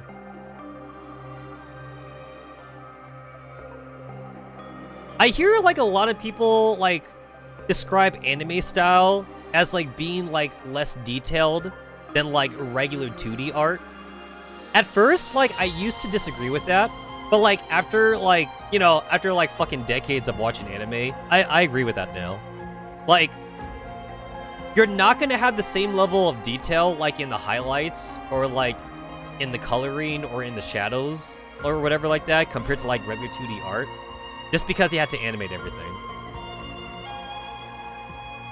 It's kind of like how Iris from Hololive, like, definitely had, like, more of, like, I almost want to say, like, manga style of, like, art to her, like, in her first version. And then, like, her second version is definitely closer to anime style because it's easier to animate and shit. Yeah, this definitely looks anime style. She has lost everything in the blink of an eye, and her life has become a nightmare. But still, she must face it. The other dolls must be scared too. Since I have Professor Irida's authorizations, I'm the only one who could save us all. I can't go down here. I have to keep moving forward. I need to fight. Because everyone's still waiting for me. That is the answer she has been looking for. It seems as though something has awakened inside her. Because Persicura takes up the banner of the exiles and leads everyone in search of a way out. Why could Persicura activate... The date modified thing always kind of throws me for a loop. That means I've been streaming for long enough that I went to the server reset time. Why could Persicura activate a sandbox barrier despite being an ordinary doll? She and I shared the same authorizations like an Eve shaped in Adam's ribs. When I was not up to the task, she silently helped me take on everything I should have done as a professor. Oh my god! Are we really equating Persicaria and the commander as Adam and Eve? Are we really making that comparison? Persicaria is the real waifu of the GFL-verse. It's not Lunacia, and it's not Groza. Guys, it was always Persica. Persica is the real waifu. It was always Persica.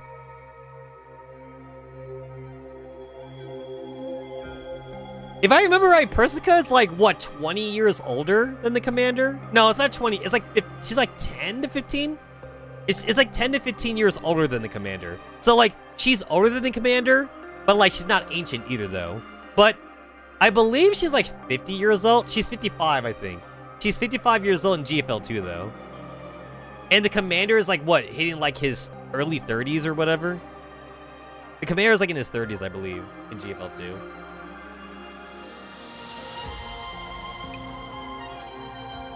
In the past, I thought those observations a burden. After all, I've been forced to face hardships I've never experienced before.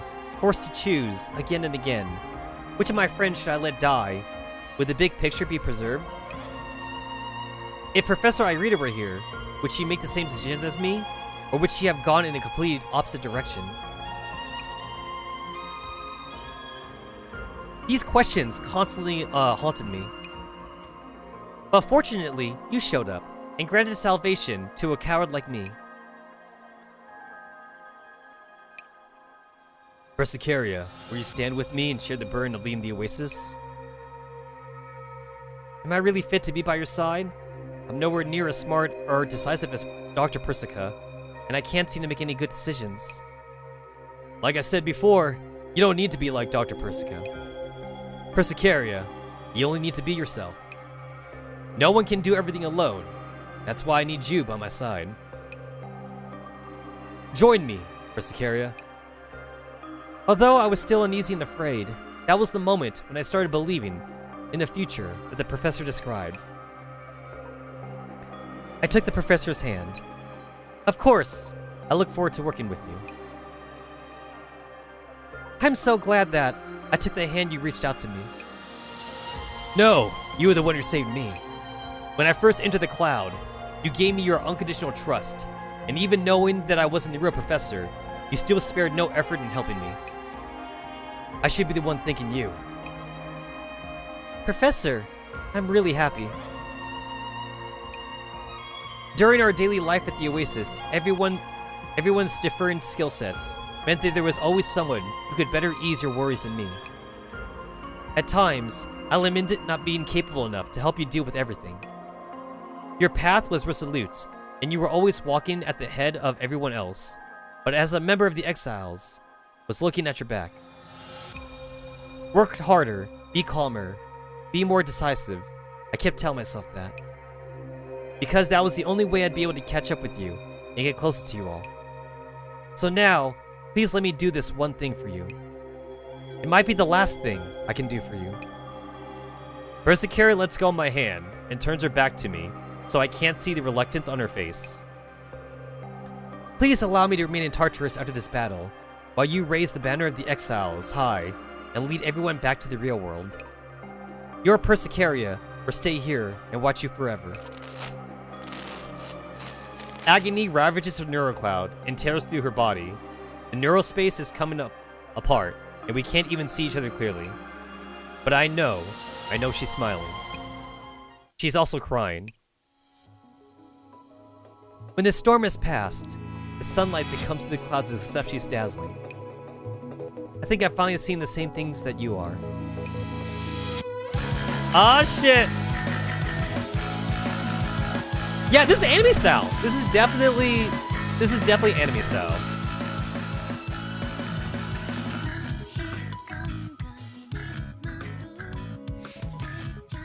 You know what? I would ask like where's my PNC anime, but considering like how bad the GFL anime was, I guess I'm okay not having a PNC anime, guys.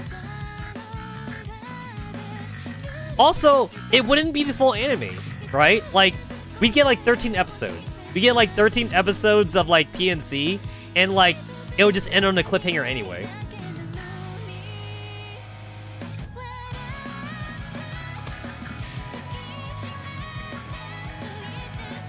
The massive neural space breaks apart, and the memory fragments evaporate into motes of alpharins. As my consciousness fades, I see Persicaria look back, tears glimmering in her eyes, as her mouth turns up a gentle smile. Professor, thank you so much.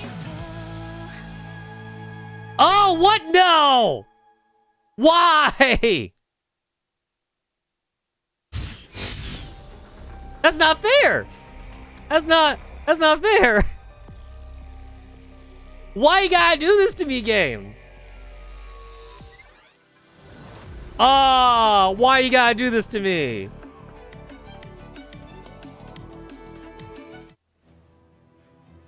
Oh shit, I was not expecting, like, for them to change the backdrop. Oh, I'm in chapter 2 now? We got Angelus. We got Eos.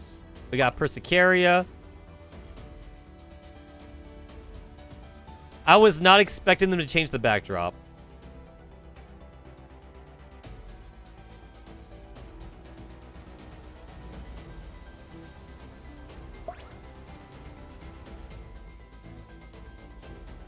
Yo, they didn't have to do that fucking final CG of like Persica looking back at us and shit.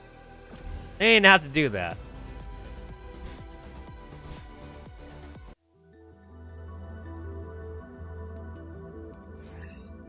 My dailies have reset.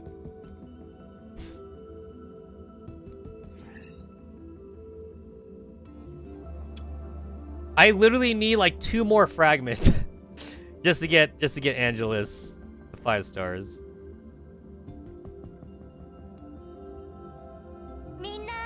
I'm doing the 1 because sometimes you get 2. You get 2 sometimes. So like I'm seeing if I can get it.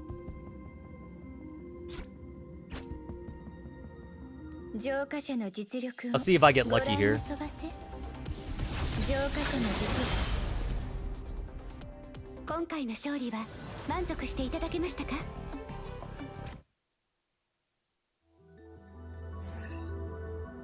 Nope, I got the 1. I just got the 1. Yeah, that sucks.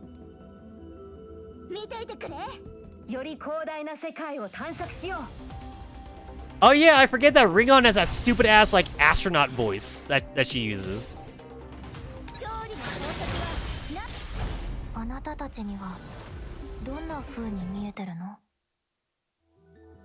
There we go. I can 5-star her.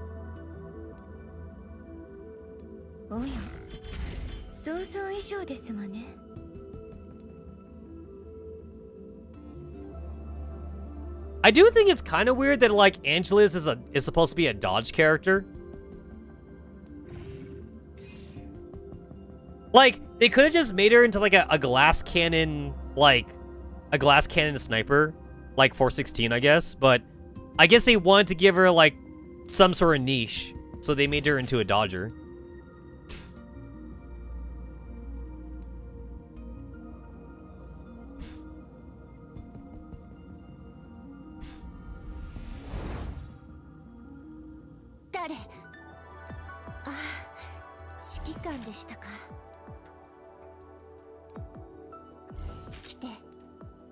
Day 26. We got 28 days in February. 28 days in February.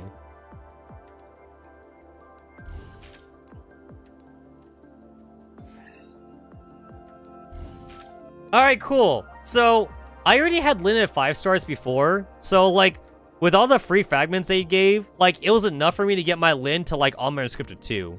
So, I'm happy. I'm happy for, like, the freebie fragments, honestly.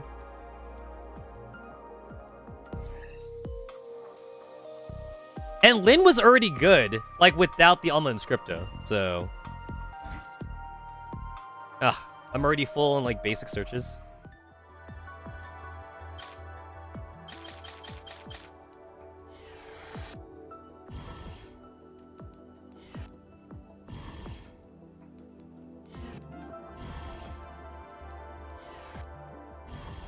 There we go. Alright. Don't collect that.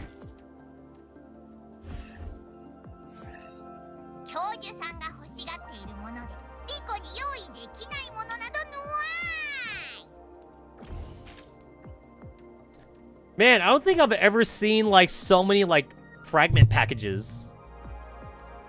Sorry, I knocked my microphone. But we got, like, a Lewis package in here. We got, like, a Belladonna package in here.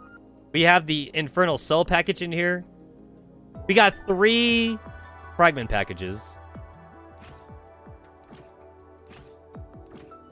120 fragments. So, that's $90. 30, 60, 90. That's $90 if you want to get a head start and, like, 5-star in them.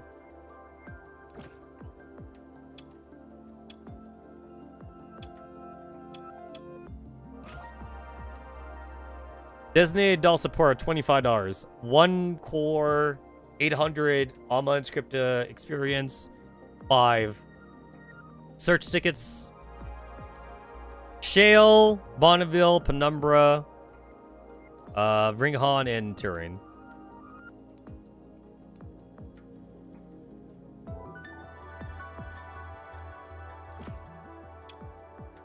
If I remember right, Shale is supposed to be part of, like, a Paralysis team, but, like, she's not even, like, that good of a Paralysis guard, though, so, like, it's not even worth it. But that's where she would belong, though, if you got her, though.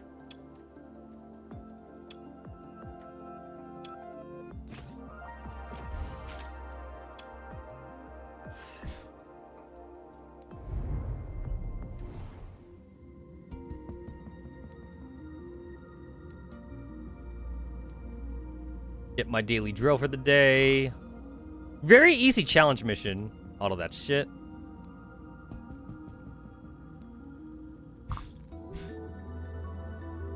We got 6 more days. 6 more days for Belladonna's thingy. Oh, wait. Actually, wait. I don't need to farm this shit no more.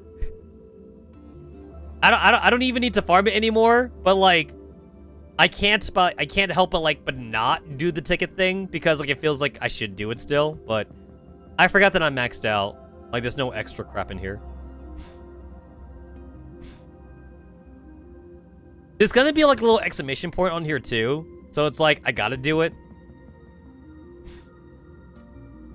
I also, like, finished off the challenge stages. It's funny because, like, for the squad support, they got Sangoma, Penumbra, Bonneville, and Belladonna here, so they want you to use, like, a teleport team, but I literally just use a Darkstar Hubble team. I just use a Summoner team. I use a Summoner Sacrifice team, and, like, Darkstar Hubble still got me to 18,000, so Darkstar Hubble is still OP.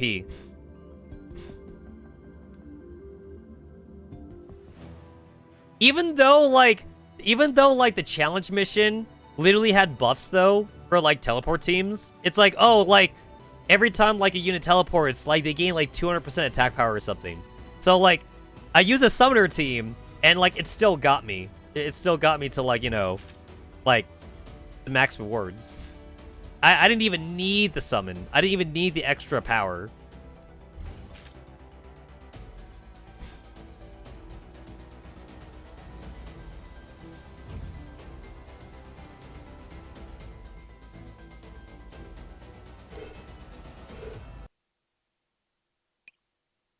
Persicaria.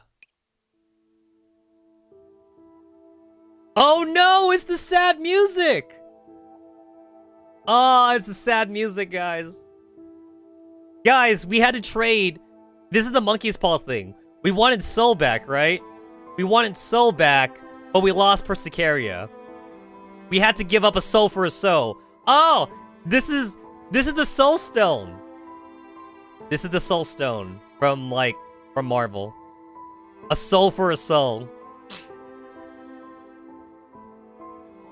And we literally got Soul back. As my shout fills the hall, I reached out to try and grab Persicaria's fading form, but I fall short. Just as I'm about to fall, however, a warm hand meets mine and hauls me up. In my blurred vision, I see a pink-haired girl with a pale face, holding on tightly to my hand. I'm here, Professor. That word causes my reason and restraint to collapse. I promptly pull her into my arms. Time seems to stand still, and the clamor around us fades into distance. As I feel the warmth of my arms fade away and watch the deep purple spreading from her fingers to envelop her entire body, the words I long to say get caught in my throat. Not a single one escapes. With Monkey's Paw, So would be trying to kill us. Well, she was trying to kill us, at least at the start of the event. And then we talked her out of it. Or rather, she talked herself out of it. Persicaria lightly pats me on the back. It's alright, Professor. The authorizations won't be fully transferred for a while. Perhaps I might be able to accompany you on the final journey. After that, you must take care of yourself. Your Persicaria will pray for you forever. No, there's got to be a way to break this curse. Shh. She presses her fingers to my lips. I know this can't be hidden, but I don't want to distract the others right now. Our current priority is to hurry to the reverse tower and stop Esphorus. Discussing the authorization transfer can wait until after the battle. But your body? The traces of improvisation are masked by her wounds from battle, but I can clearly see how much pain she must be in. It's alright, Professor. The truth is, I feel much better just being by your side. As she sees her friends approaching, Persicaria smiles at me before shaking her head, then pulls her coat tight around her to hide the entropic veins creeping up her body. Guys are awake at last! So breathes a sigh of relief. Then eyes Malkira wearily, afraid she might attack again. You guys went silent all of a sudden. You scared the heck out of me. Still, since you're awake, it's time we made Malkira pay. Wait, so? She no longer poses a threat to us. Say what? You mean we're going to stop fighting? Just like that? There's a change in my neurocloud, the entropic power inside me. The girl in black stares silently at her palm. She can feel her link to Malkira fading away, and the tremors in her core are growing more and more intense. So has no idea what is going on, and for a while, all she can do is scratch her head in bafflement. Wait, so we're just gonna ignore everything she did to the proof and everyone else and just let her go? We're not letting her go. Rather, killing her won't solve anything. I clench my fists and glare at Malkira. The former queen has emerged from the neural cloud space and was the first to awake.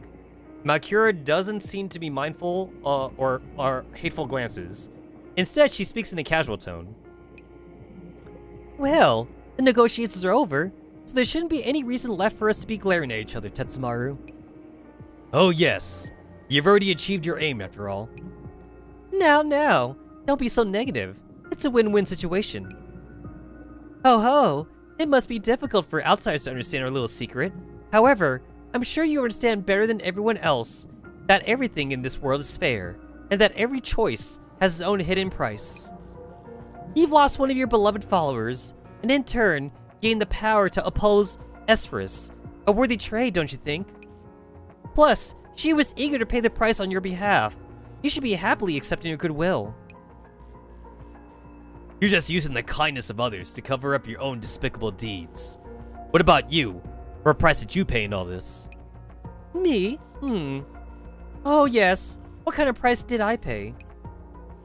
She looks down, and the expression on her face is shrouded in shadow. A blazing sword hovers over Malkira's chest, pointing directly at her vitals. The blade reflects the wrath of Soul's face. Even if your cell thinks between you and proof, I still want an answer. Huh, I forgot you two were still around. The entropic Soul pushes down the sword and walks between Soul and Malkira. Lady Malkira, I have followed you faithfully thus far, but what exactly were you hiding from me? Please tell me. I want to know who I am, where I came from, and why I'm here. Oh, my child, the answer was obvious in the beginning. I called you Soul all this time because you are Soul. After that battle with Esphorus' clone, Telemia's servants recovered part of Soul's core from the battlefield. It was still trembling slightly, but it had long since ceased to function, so I linked the fragment to my main body, infused it with entropic power, and made you. So my body contains entropic and ancient parts? Though she had a faint idea what was going on, it's still hard for Entropic Soul to hide her shock after hearing the truth laid out this plainly. The girl in black inhales deeply, tries to calm herself, and continues asking, "Hey, you know what? You know what? So, it was like, hey, like, Soul could be like a Fire Blade character in GFL 2, but if we think about the entropic stuff, Soul could be Corrosion then. Soul could be like a poison corrosion blade in GFL 2. So there's that for an idea. So why'd you lie to me and say it was redundant data and my past didn't exist? You inherited the power of an electronic virus, yet your core was that of a doll. I knew your heart would be conflicted, but the pressing circumstances would not permit you the luxury of remaining caught in a tug-of-war between those two sides of you. And so, when you awoke, I made the decision for you, to abandon your past and live as an entropic in Tartarus. It was the most logical and easiest choice to make. You wouldn't have to worry about your past bonds, and you would be able to freely entropize and destroy everything. You wouldn't need to question yourself for being entropic, or worry about how to control your power. You wouldn't fit in with other agents, and you'd have to kneel to them in order to coexist anyway. Wouldn't you be happy to abandon a fake and hollow life like that, Soul? You're not the one who gets to decide whether she's happy or not, Malkira. Before she can answer, a familiar voice speaks from behind her.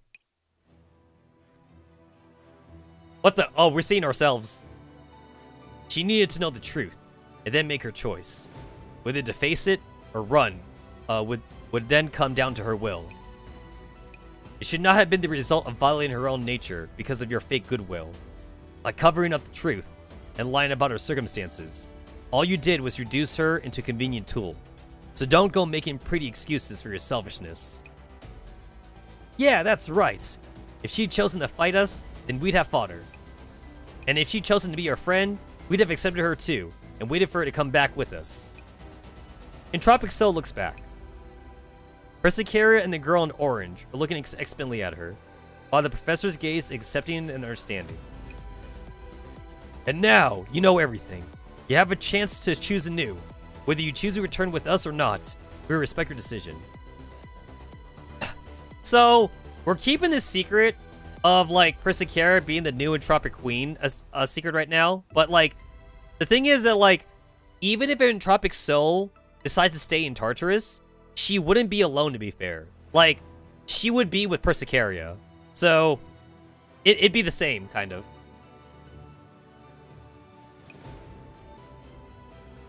Can I become a new soul? Sure, you can become Soul. You can choose not to become Soul. You can become anyone you want to be. The moon is different from the sun, but it can still shine at night and light the way for others. And it should be praised for that too. You mean you won't reject me because I'm an entropic? Everyone shakes their head. The girl in black knows that they're expecting. They want to continue the relationship with her, but they also want to give her the right to decide what to do with herself. So, does she know about Darkstar Hubble? Because her and Darkstar Hubble can be BFFs. Entropic Soul recalls her dream from before. In that dream, countless hands were holding her onto her. She had thought that it was people and things in her dream that were binding her. But in truth, she was the one who had bound herself. There are many things I haven't figured out yet. About myself, about agents, about entropics, so maybe I can't decide that quickly. But I like to try and make sense of the stuff I've been running from.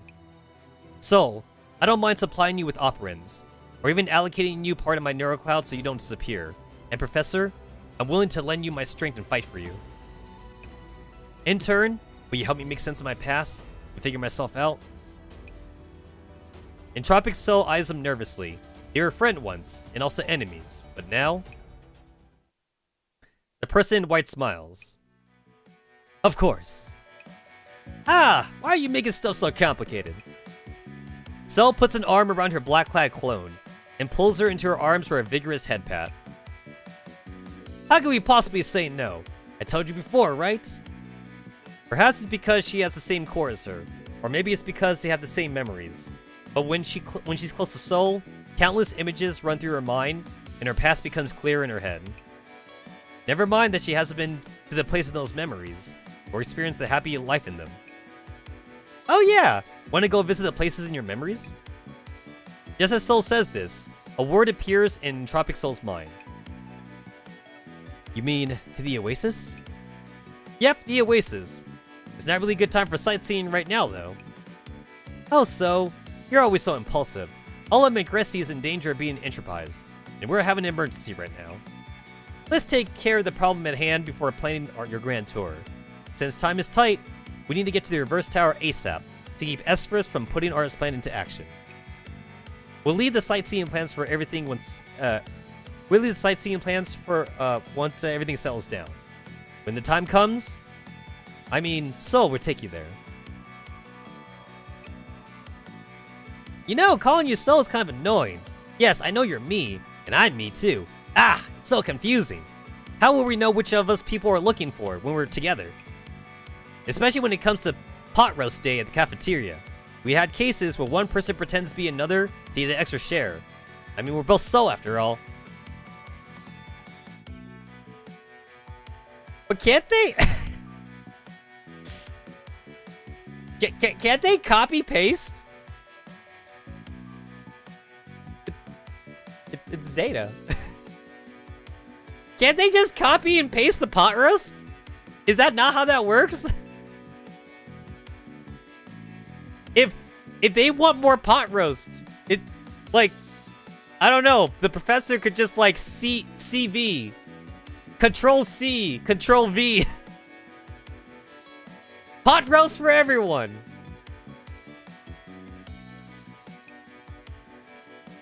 I wouldn't pretend to be you, but you have a point.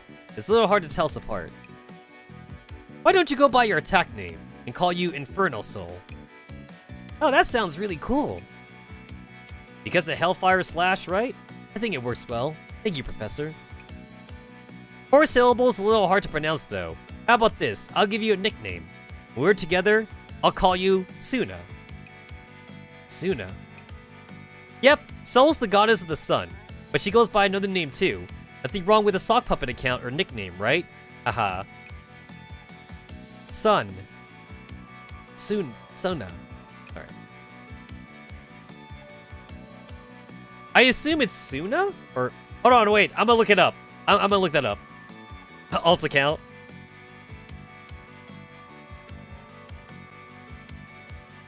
I think Wikipedia. I think Wikipedia might give that to me.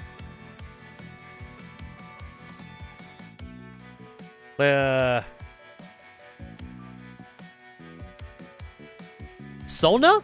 Solna? Solna? I think Solna's the way you say it.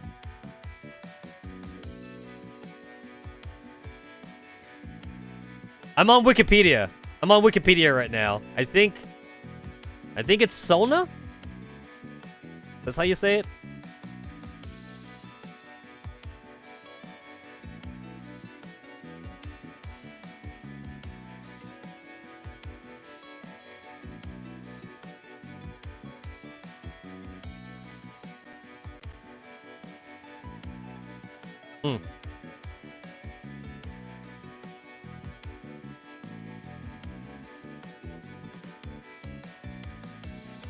Do you guys think T-Dolls get hung up on, the "Are you a bot?"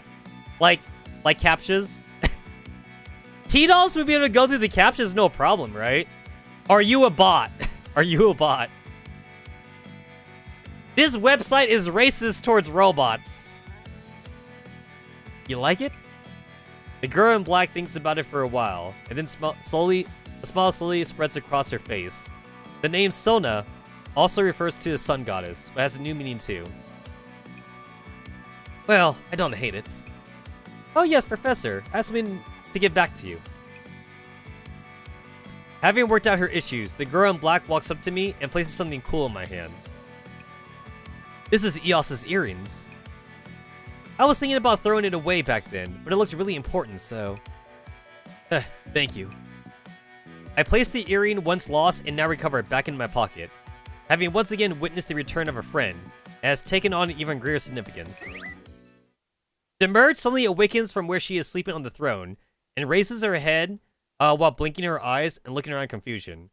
Upon seeing Malkira, she eagerly runs up to her. Malkira, you must have had a lovely dream after sleeping for so long. Yep. The girl nods happily. Can you tell me what you saw that made you so excited? Light! Sunlight! Malkira looks where Demerge is pointing, towards the overcast sky of the Tartar sector. Unfortunately, Tartarus has never seen any sunshine. Though beside that... The adult entropic returns her gaze to Demerge and gently ruffles her hair. You can stay here if you want. It's a little cold and lonely, but it's safe enough. Or, you could leave with me and chase that faraway light once again. So, do you want to go with me, or stay in Tartarus? The girl looks up and squeezes Malkira's hand tightly, as though she already knew the answer. With you! Then let us send them off and bid a final farewell to the heroes who saved us. Outer Ring, Tartarus sector. Malkira leads the way for the group while holding Demerge's hand. The entropics along the way all fall silent and back away. Sol naively thinks it was her heroic disposition that scared them off, but only a few people know the truth. The entropic swarm has acknowledged Persicaria as their soon-to-be queen, and they're afraid of her. Congratulations on surviving the battlefield Tartarus sector. This is especially true for you, Asuna, my child. You are no longer bound by the power of entropy, and may freely go wherever you wish. I should have realized this earlier. That way, we wouldn't have had this misunderstanding and all these pointless battles. There is no need to feel ashamed. At the very least, you helped me. I did? Ho ho! In truth, I was most reluctant to release a subordinate like you. In this frigid sector, your flames were my only warmth. Guys, you know what this means, by the way, right? Guys, Persicaria is the entropic queen. You know what that means? That means we could get, like, gacha for, like, Antinora, and Telemia, and Kana. we can get the entropic leader as gacha, the entropic leaders as gacha. Yo, I'll gacha for Kana, definitely. I could use, like, a... Kana teleports on the field, so Kana would be a teleport warrior. So Kana would be a teleport archetype. Kana is teleport warrior, Telemia is a summoner specialist, and Antinorna would be a sniper. She'd be like a glass cannon sniper, maybe. The reverse tower in the distance has been completely consumed by entropy. The former bastion of order is now a morass of corruption. The sanctifiers who once cleaved to the words of the gods and defend the sacred teachings are now the source of disaster. Malkira smiles inaudibly. This is as far as I go. Your adventures in Tartarus are but a chapter in this great dragon-slaying epic, and your greatest foe waits in the reverse tower, awaiting the final showdown with our heroes. What about you? Me? Do you mean? Do you really think you were free just because you managed to get rid of the entropic mastermind's authorizations? Ho ho, of course not. I am but a creation of the gods. Why would they allow me to escape their grasp so easily? Even without the authorizations, they feared what would happen if this power was out of control, so I was burdened by shackles ever since I was born. That said, I too have long since been prepared to pay this price. Malkira looks outside the Tartar sector. The brilliant rays from beyond its high walls shine through the cloud cover, like the sunrise. All we need now is to tie up loose ends for the perfect ending. As a token of my gratitude, I have one more clue for you before I go, Tetsamaru. I made a deal with another person besides you. I know, it was Esferus. You always scorned him as a traitor, but I had great expectations for him. You see, I lent the power of the entropy to the leader of the Sanctifiers, but I did not expect anything in return. Do you know why that was the case? Because there are some things that my abilities cannot accomplish, but he could do in my place. There is an ominous feeling in my heart. Malkira's obsession came from humanity's oppression of herself, which gave her a shared goal with Esferus. If she lent the power of the entropy to Esferus, and it was not a fair trade, then he must surely have inherited her most cherished desire. You mean taking revenge on humanity? Ho ho! Ah yes, the ones who chained me to the throne of Tartarus and left me eternally incapable of escape. Humans know that I have cursed you every minute, every second of my existence, hoping and praying that vengeance will be visited upon you. A pair of red eyes bore into me as though my form. She was glaring at all of humanity with unbridled hatred. Esphyrus and I both hate the creators who toyed with their scions, and if pure creation cannot judge the gods, they may be slaughtered by the monsters they have made. Haha. Akira! Oh please, if you have time to yell at me, then you're better off heading to the front lines. Perhaps you might be able to grab his sleeve, maybe slow him down a little. After all, the timer was already counting down, long before you set off. Then as I play my part, I ask for your word. Can we win? Assuming our opponents are the gods themselves. All will be revealed in 3.2523 seconds. Wait, I need to do the calculation. 3, 2, 5, 2, 3. All right, 32,523 seconds divided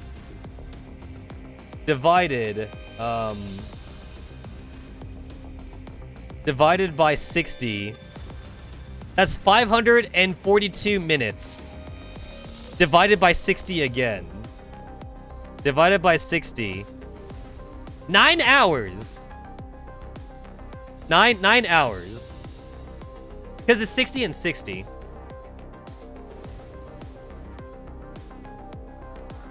9.3 hours. Well, 9.03 hours. I'll do it again. 32,523 divided by 60. 542 minutes divided by 60. 9 hours.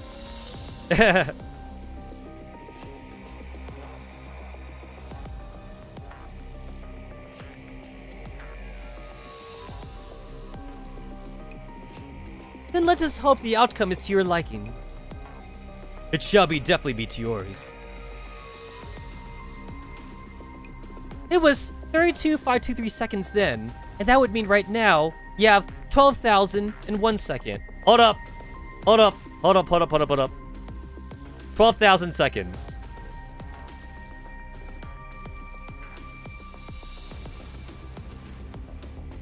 They have 3 hours. I had to do the calculator again. They have 3.3. They have 3.3 hours. They got 3 hours to make it to the battlefield and like fight Esphyrus.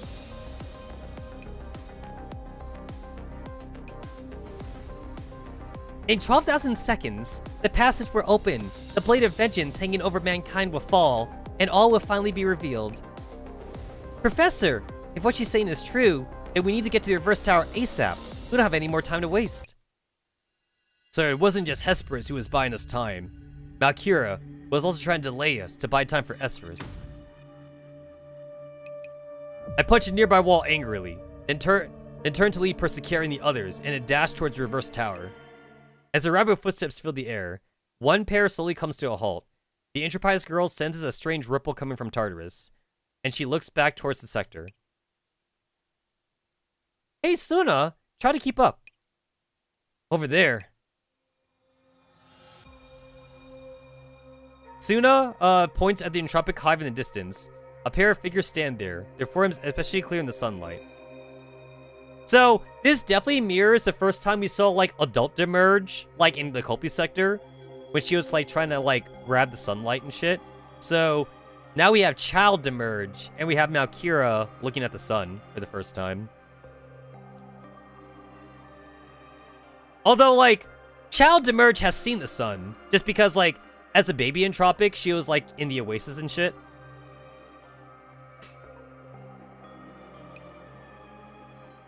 Valkyria and Demerge stand at the edge of the sector. They take their first step into the sun. Light. Demerge reaches out to touch the solar disk overhead. Now that she is free of her shackles, the light that she once thought to be out of reach is almost within her grasp. The sun's rays pour down, gently caressing their bodies. It is like a mother's embrace, welcoming her children back after a long separation. This is the price I must pay, Tetsamaru.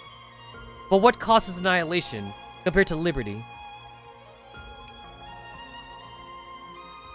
Their forms grow indistinct in the dazzling sunlight, then dissolve into drifting motes of light that slowly scatter into the air. A gentle breeze blows, carrying wisps of radiance off into the distance, as the souls that have craved it for so long finally embrace freedom. Yeah, really a moth moment.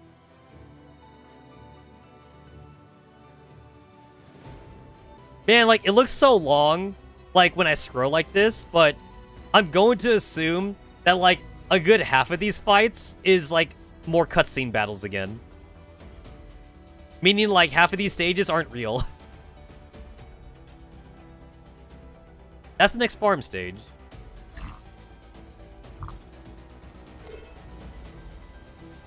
Hone your will with phantoms of the fallen. Carry the cross of sin on your back as you walk your thorny road. Each atom of that stone, each mineral flake of that night-filled mountain, in itself forms a word. The struggle itself towards the heights is enough to fill a man's heart. One must imagine Sisyphus happy. The myth of Sisyphus. Upon the throne of the reversed Tower of Babylon, the former leader of the Sanctifiers looks down at the fierce blaze that scorches the land. Its heat distorts the air in the distance, making this portion of the sky that lies closest to the heavens appear exceptionally placid by comparison. Lord Esphyrus, You have returned.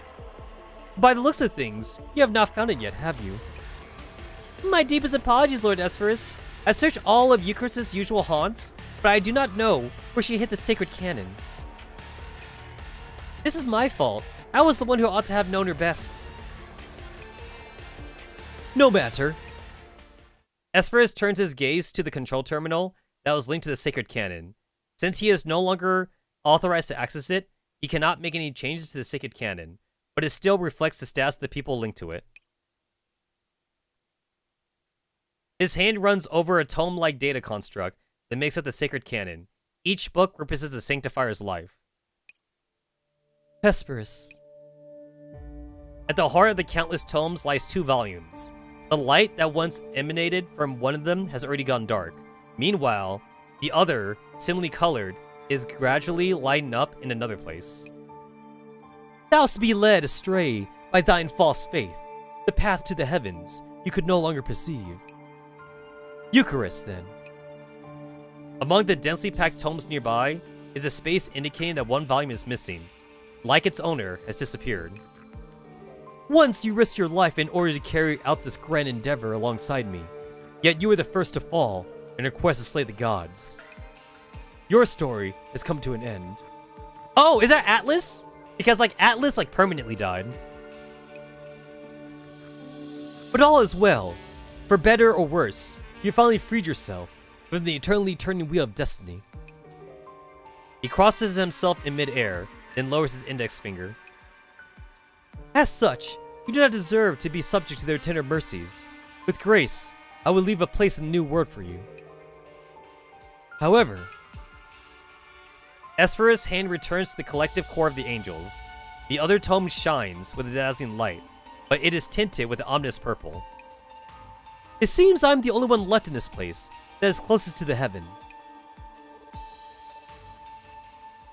Ah, Atlas! Atlas! Don't say that. You still have us, don't you? Victory is almost at hand, so don't look so down. Come on, smile a little, won't you? Huh, yes I should. Esphyrus turns and sees 2 Sanctifiers, rush out of the shadows. He holds his hand out to them. How could I have forgotten? I still have you. You are the only ones who would never betray me, the ones who will walk with me to the very end. Oh my god, really? Are you serious? Yo, my guy is hallucinating. Hey, look, it's Alkyone. Alkyone, Atlas. Not Angelus. We will witness your victory together. After that, we'll have a good rest. You've been wound up too tight lately, Lord Esperus. You've been hallucinating. That's not good. Hey, wait. If your hallucinations are telling you that you're hallucinating, I think you have problems.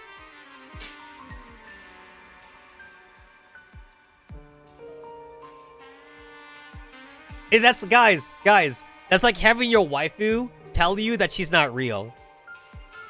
It's like, you know I'm not real, right, darling? It's like, you're real to me. It's like, darling, I'm not real. I'm not actually here, darling.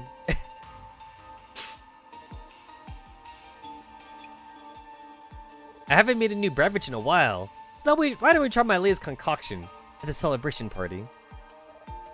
Electra! How are you gonna make anything? Electra can't make alcohol if she has no hands.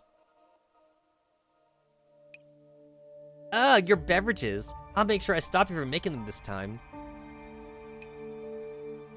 Teehee, that depends on whether or not you can find my new hiding place. As he watches his friends banter, Esperus can't help but smile. He casts a tender gaze around them. This is the last stretch. Once we finish our journey, everything will. Much as I like to listen to you all talk, our time is limited, so let's return to the matter at hand. As Esperus' tone grows serious, the Sanctifiers quiet down and await his command. Malkira's signal has vanished.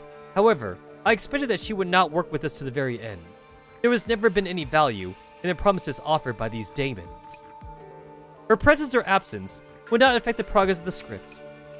The fact that you have returned to my side means... Yes, we have destroyed all the sector firewalls according to your plan. With the Entropics launching up a follow-up attack, these agents would suffer even greater threats. In addition, we have dispatched elite Enterprise Sanctifiers to the sectors you asked us to focus on. Under your command, their forces will soon crumble. Well done. I expected nothing less of you. But I heard the screams of the agents, Lord Esperus. Is what we're doing truly not a sin? Can the accursed infected agents and Sanctifiers truly be restored? Of course, that is why we fight. Now, we merely stand in the darkness before the dawn, the most trying time of great endeavor. When the dawn comes, the world will be free of the gods' rule, everything will be returned to how it was, and all deaths and sacrifices will be paid in kind. All of Magressi, as well as you and me, would no longer be bound by precepts. We will have true freedom. For that, any price is none too many. I'm sure you understand, don't you?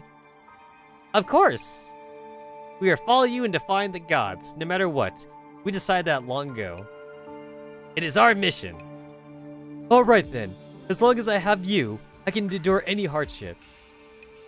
No matter what, this is the only path left to us. Esperus closes his eyes momentarily, overwhelmed by everything that has happened so far. He has traveled a long way to get here, and when he thinks about what he would face next and what is about to happen, all other emotions pale in comparison, leaving only sadness behind. Let them go. You linger too long in the... God!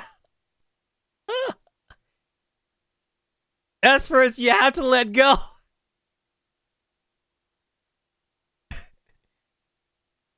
You have to let go, Esperus. The accident wasn't your fault. They're gone, Esperus. You have to let go.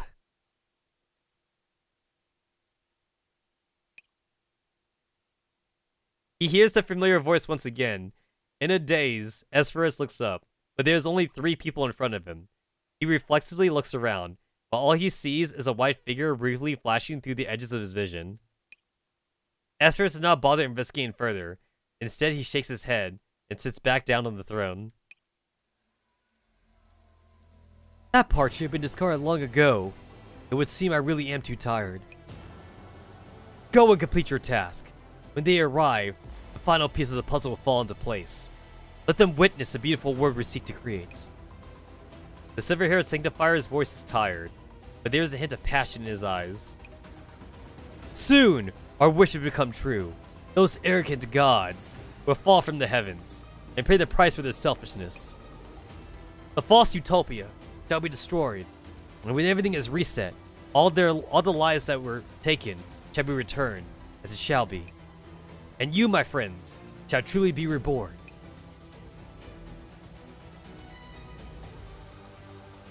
After receiving their orders, the Sanctifiers fade into darkness.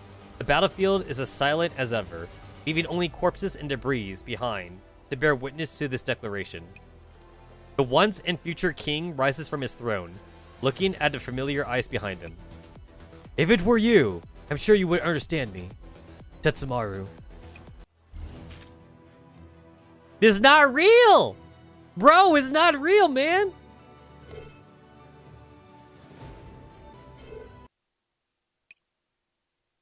At the Acropolis. The snarling of monsters fills the air, yet none of them dare take a step through the wall of fire towards Angelus. Those flames still protect, even after the man who ignited them has passed, etching out the entropics in keeping with his last wishes, giving the next generation of Sanctifiers the chance to strike back. Love, what is the status of the battlefield right now? Thanks to Lord Hesper's valiant defense, most of our wounded have managed to withdraw from the front lines and receive medical treatment. Currently, the improvisation of the reverse tower and secret cannon have been halted, and everyone's neuroclouds are slowly returning normal. Some of our forces are back to being somewhat combat ready, and have traveled to various battlefields to inspect the conditions. However, we will need some time before we can organize a concerted counterattack. Is there anything else? Angelus senses that there's something the intermediate Sanctifier is reluctant to say. It is more than the reverse tower that faces existential threat.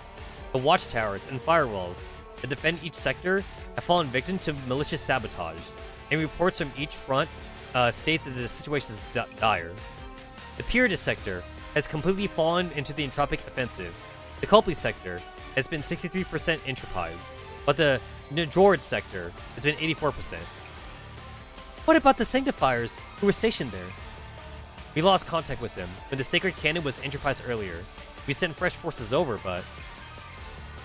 The intermediate Sanctifier cannot bring herself to finish her words. Her faith is unwavering, but she cannot hide the sadness in her neurocloud. What should we do, Lady Angelus? Oh yeah, guys, remember, Hesperus gave leadership to Angelus. So, Angelus is the new leader of the Sanctifiers. She cannot give a satisfactory answer. Trying to console or encourage her would feel hollow in the face of the current predicament.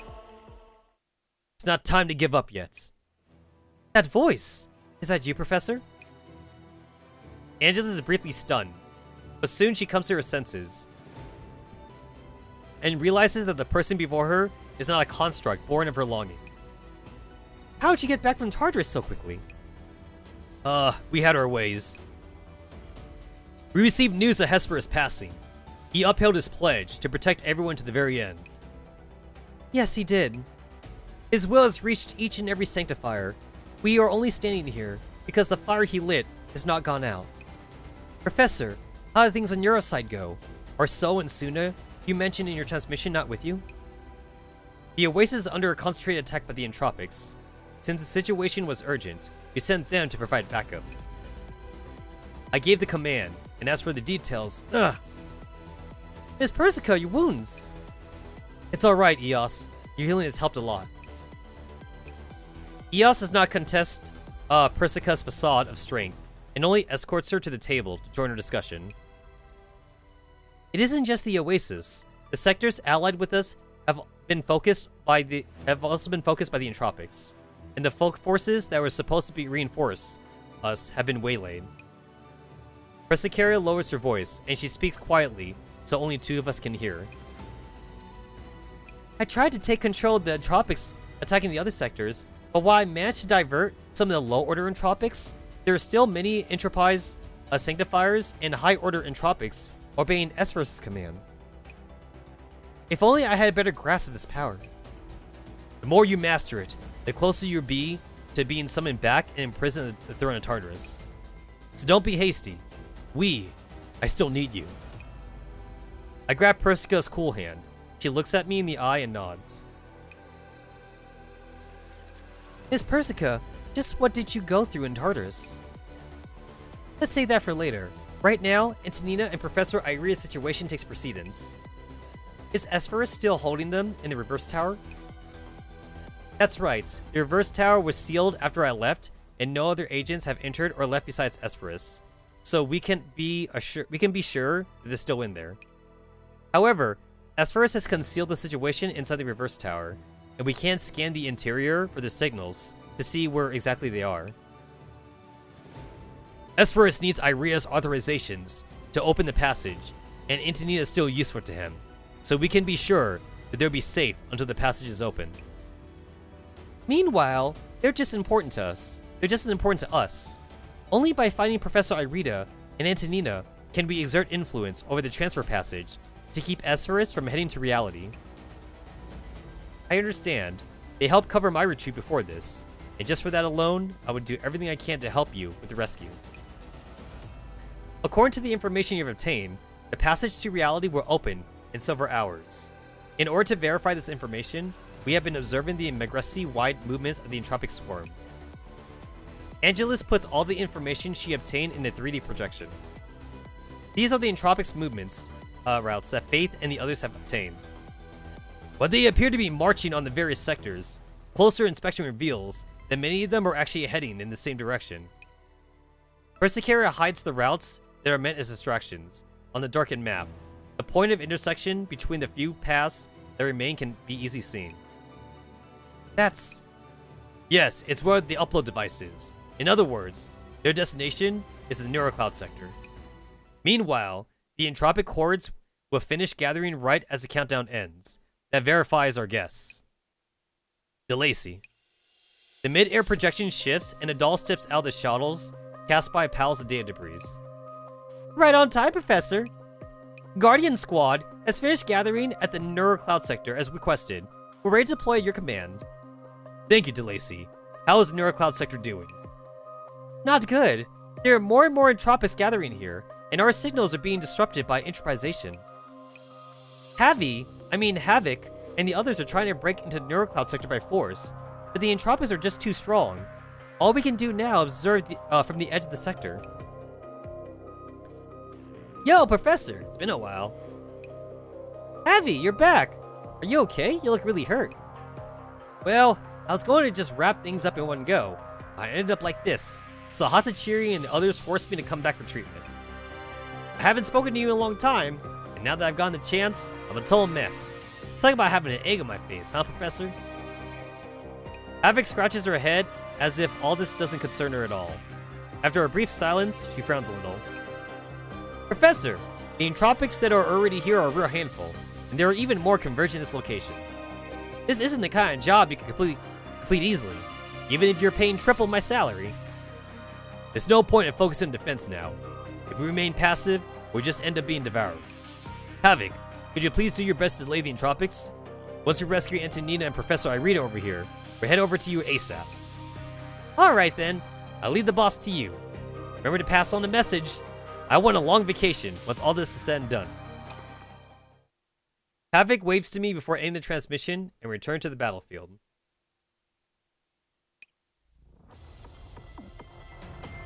As the glow of the transmission window fades, it's replaced by a red-colored countdown timer. Only Antonina and Professor Irita have the authorizations to interfere with the passage.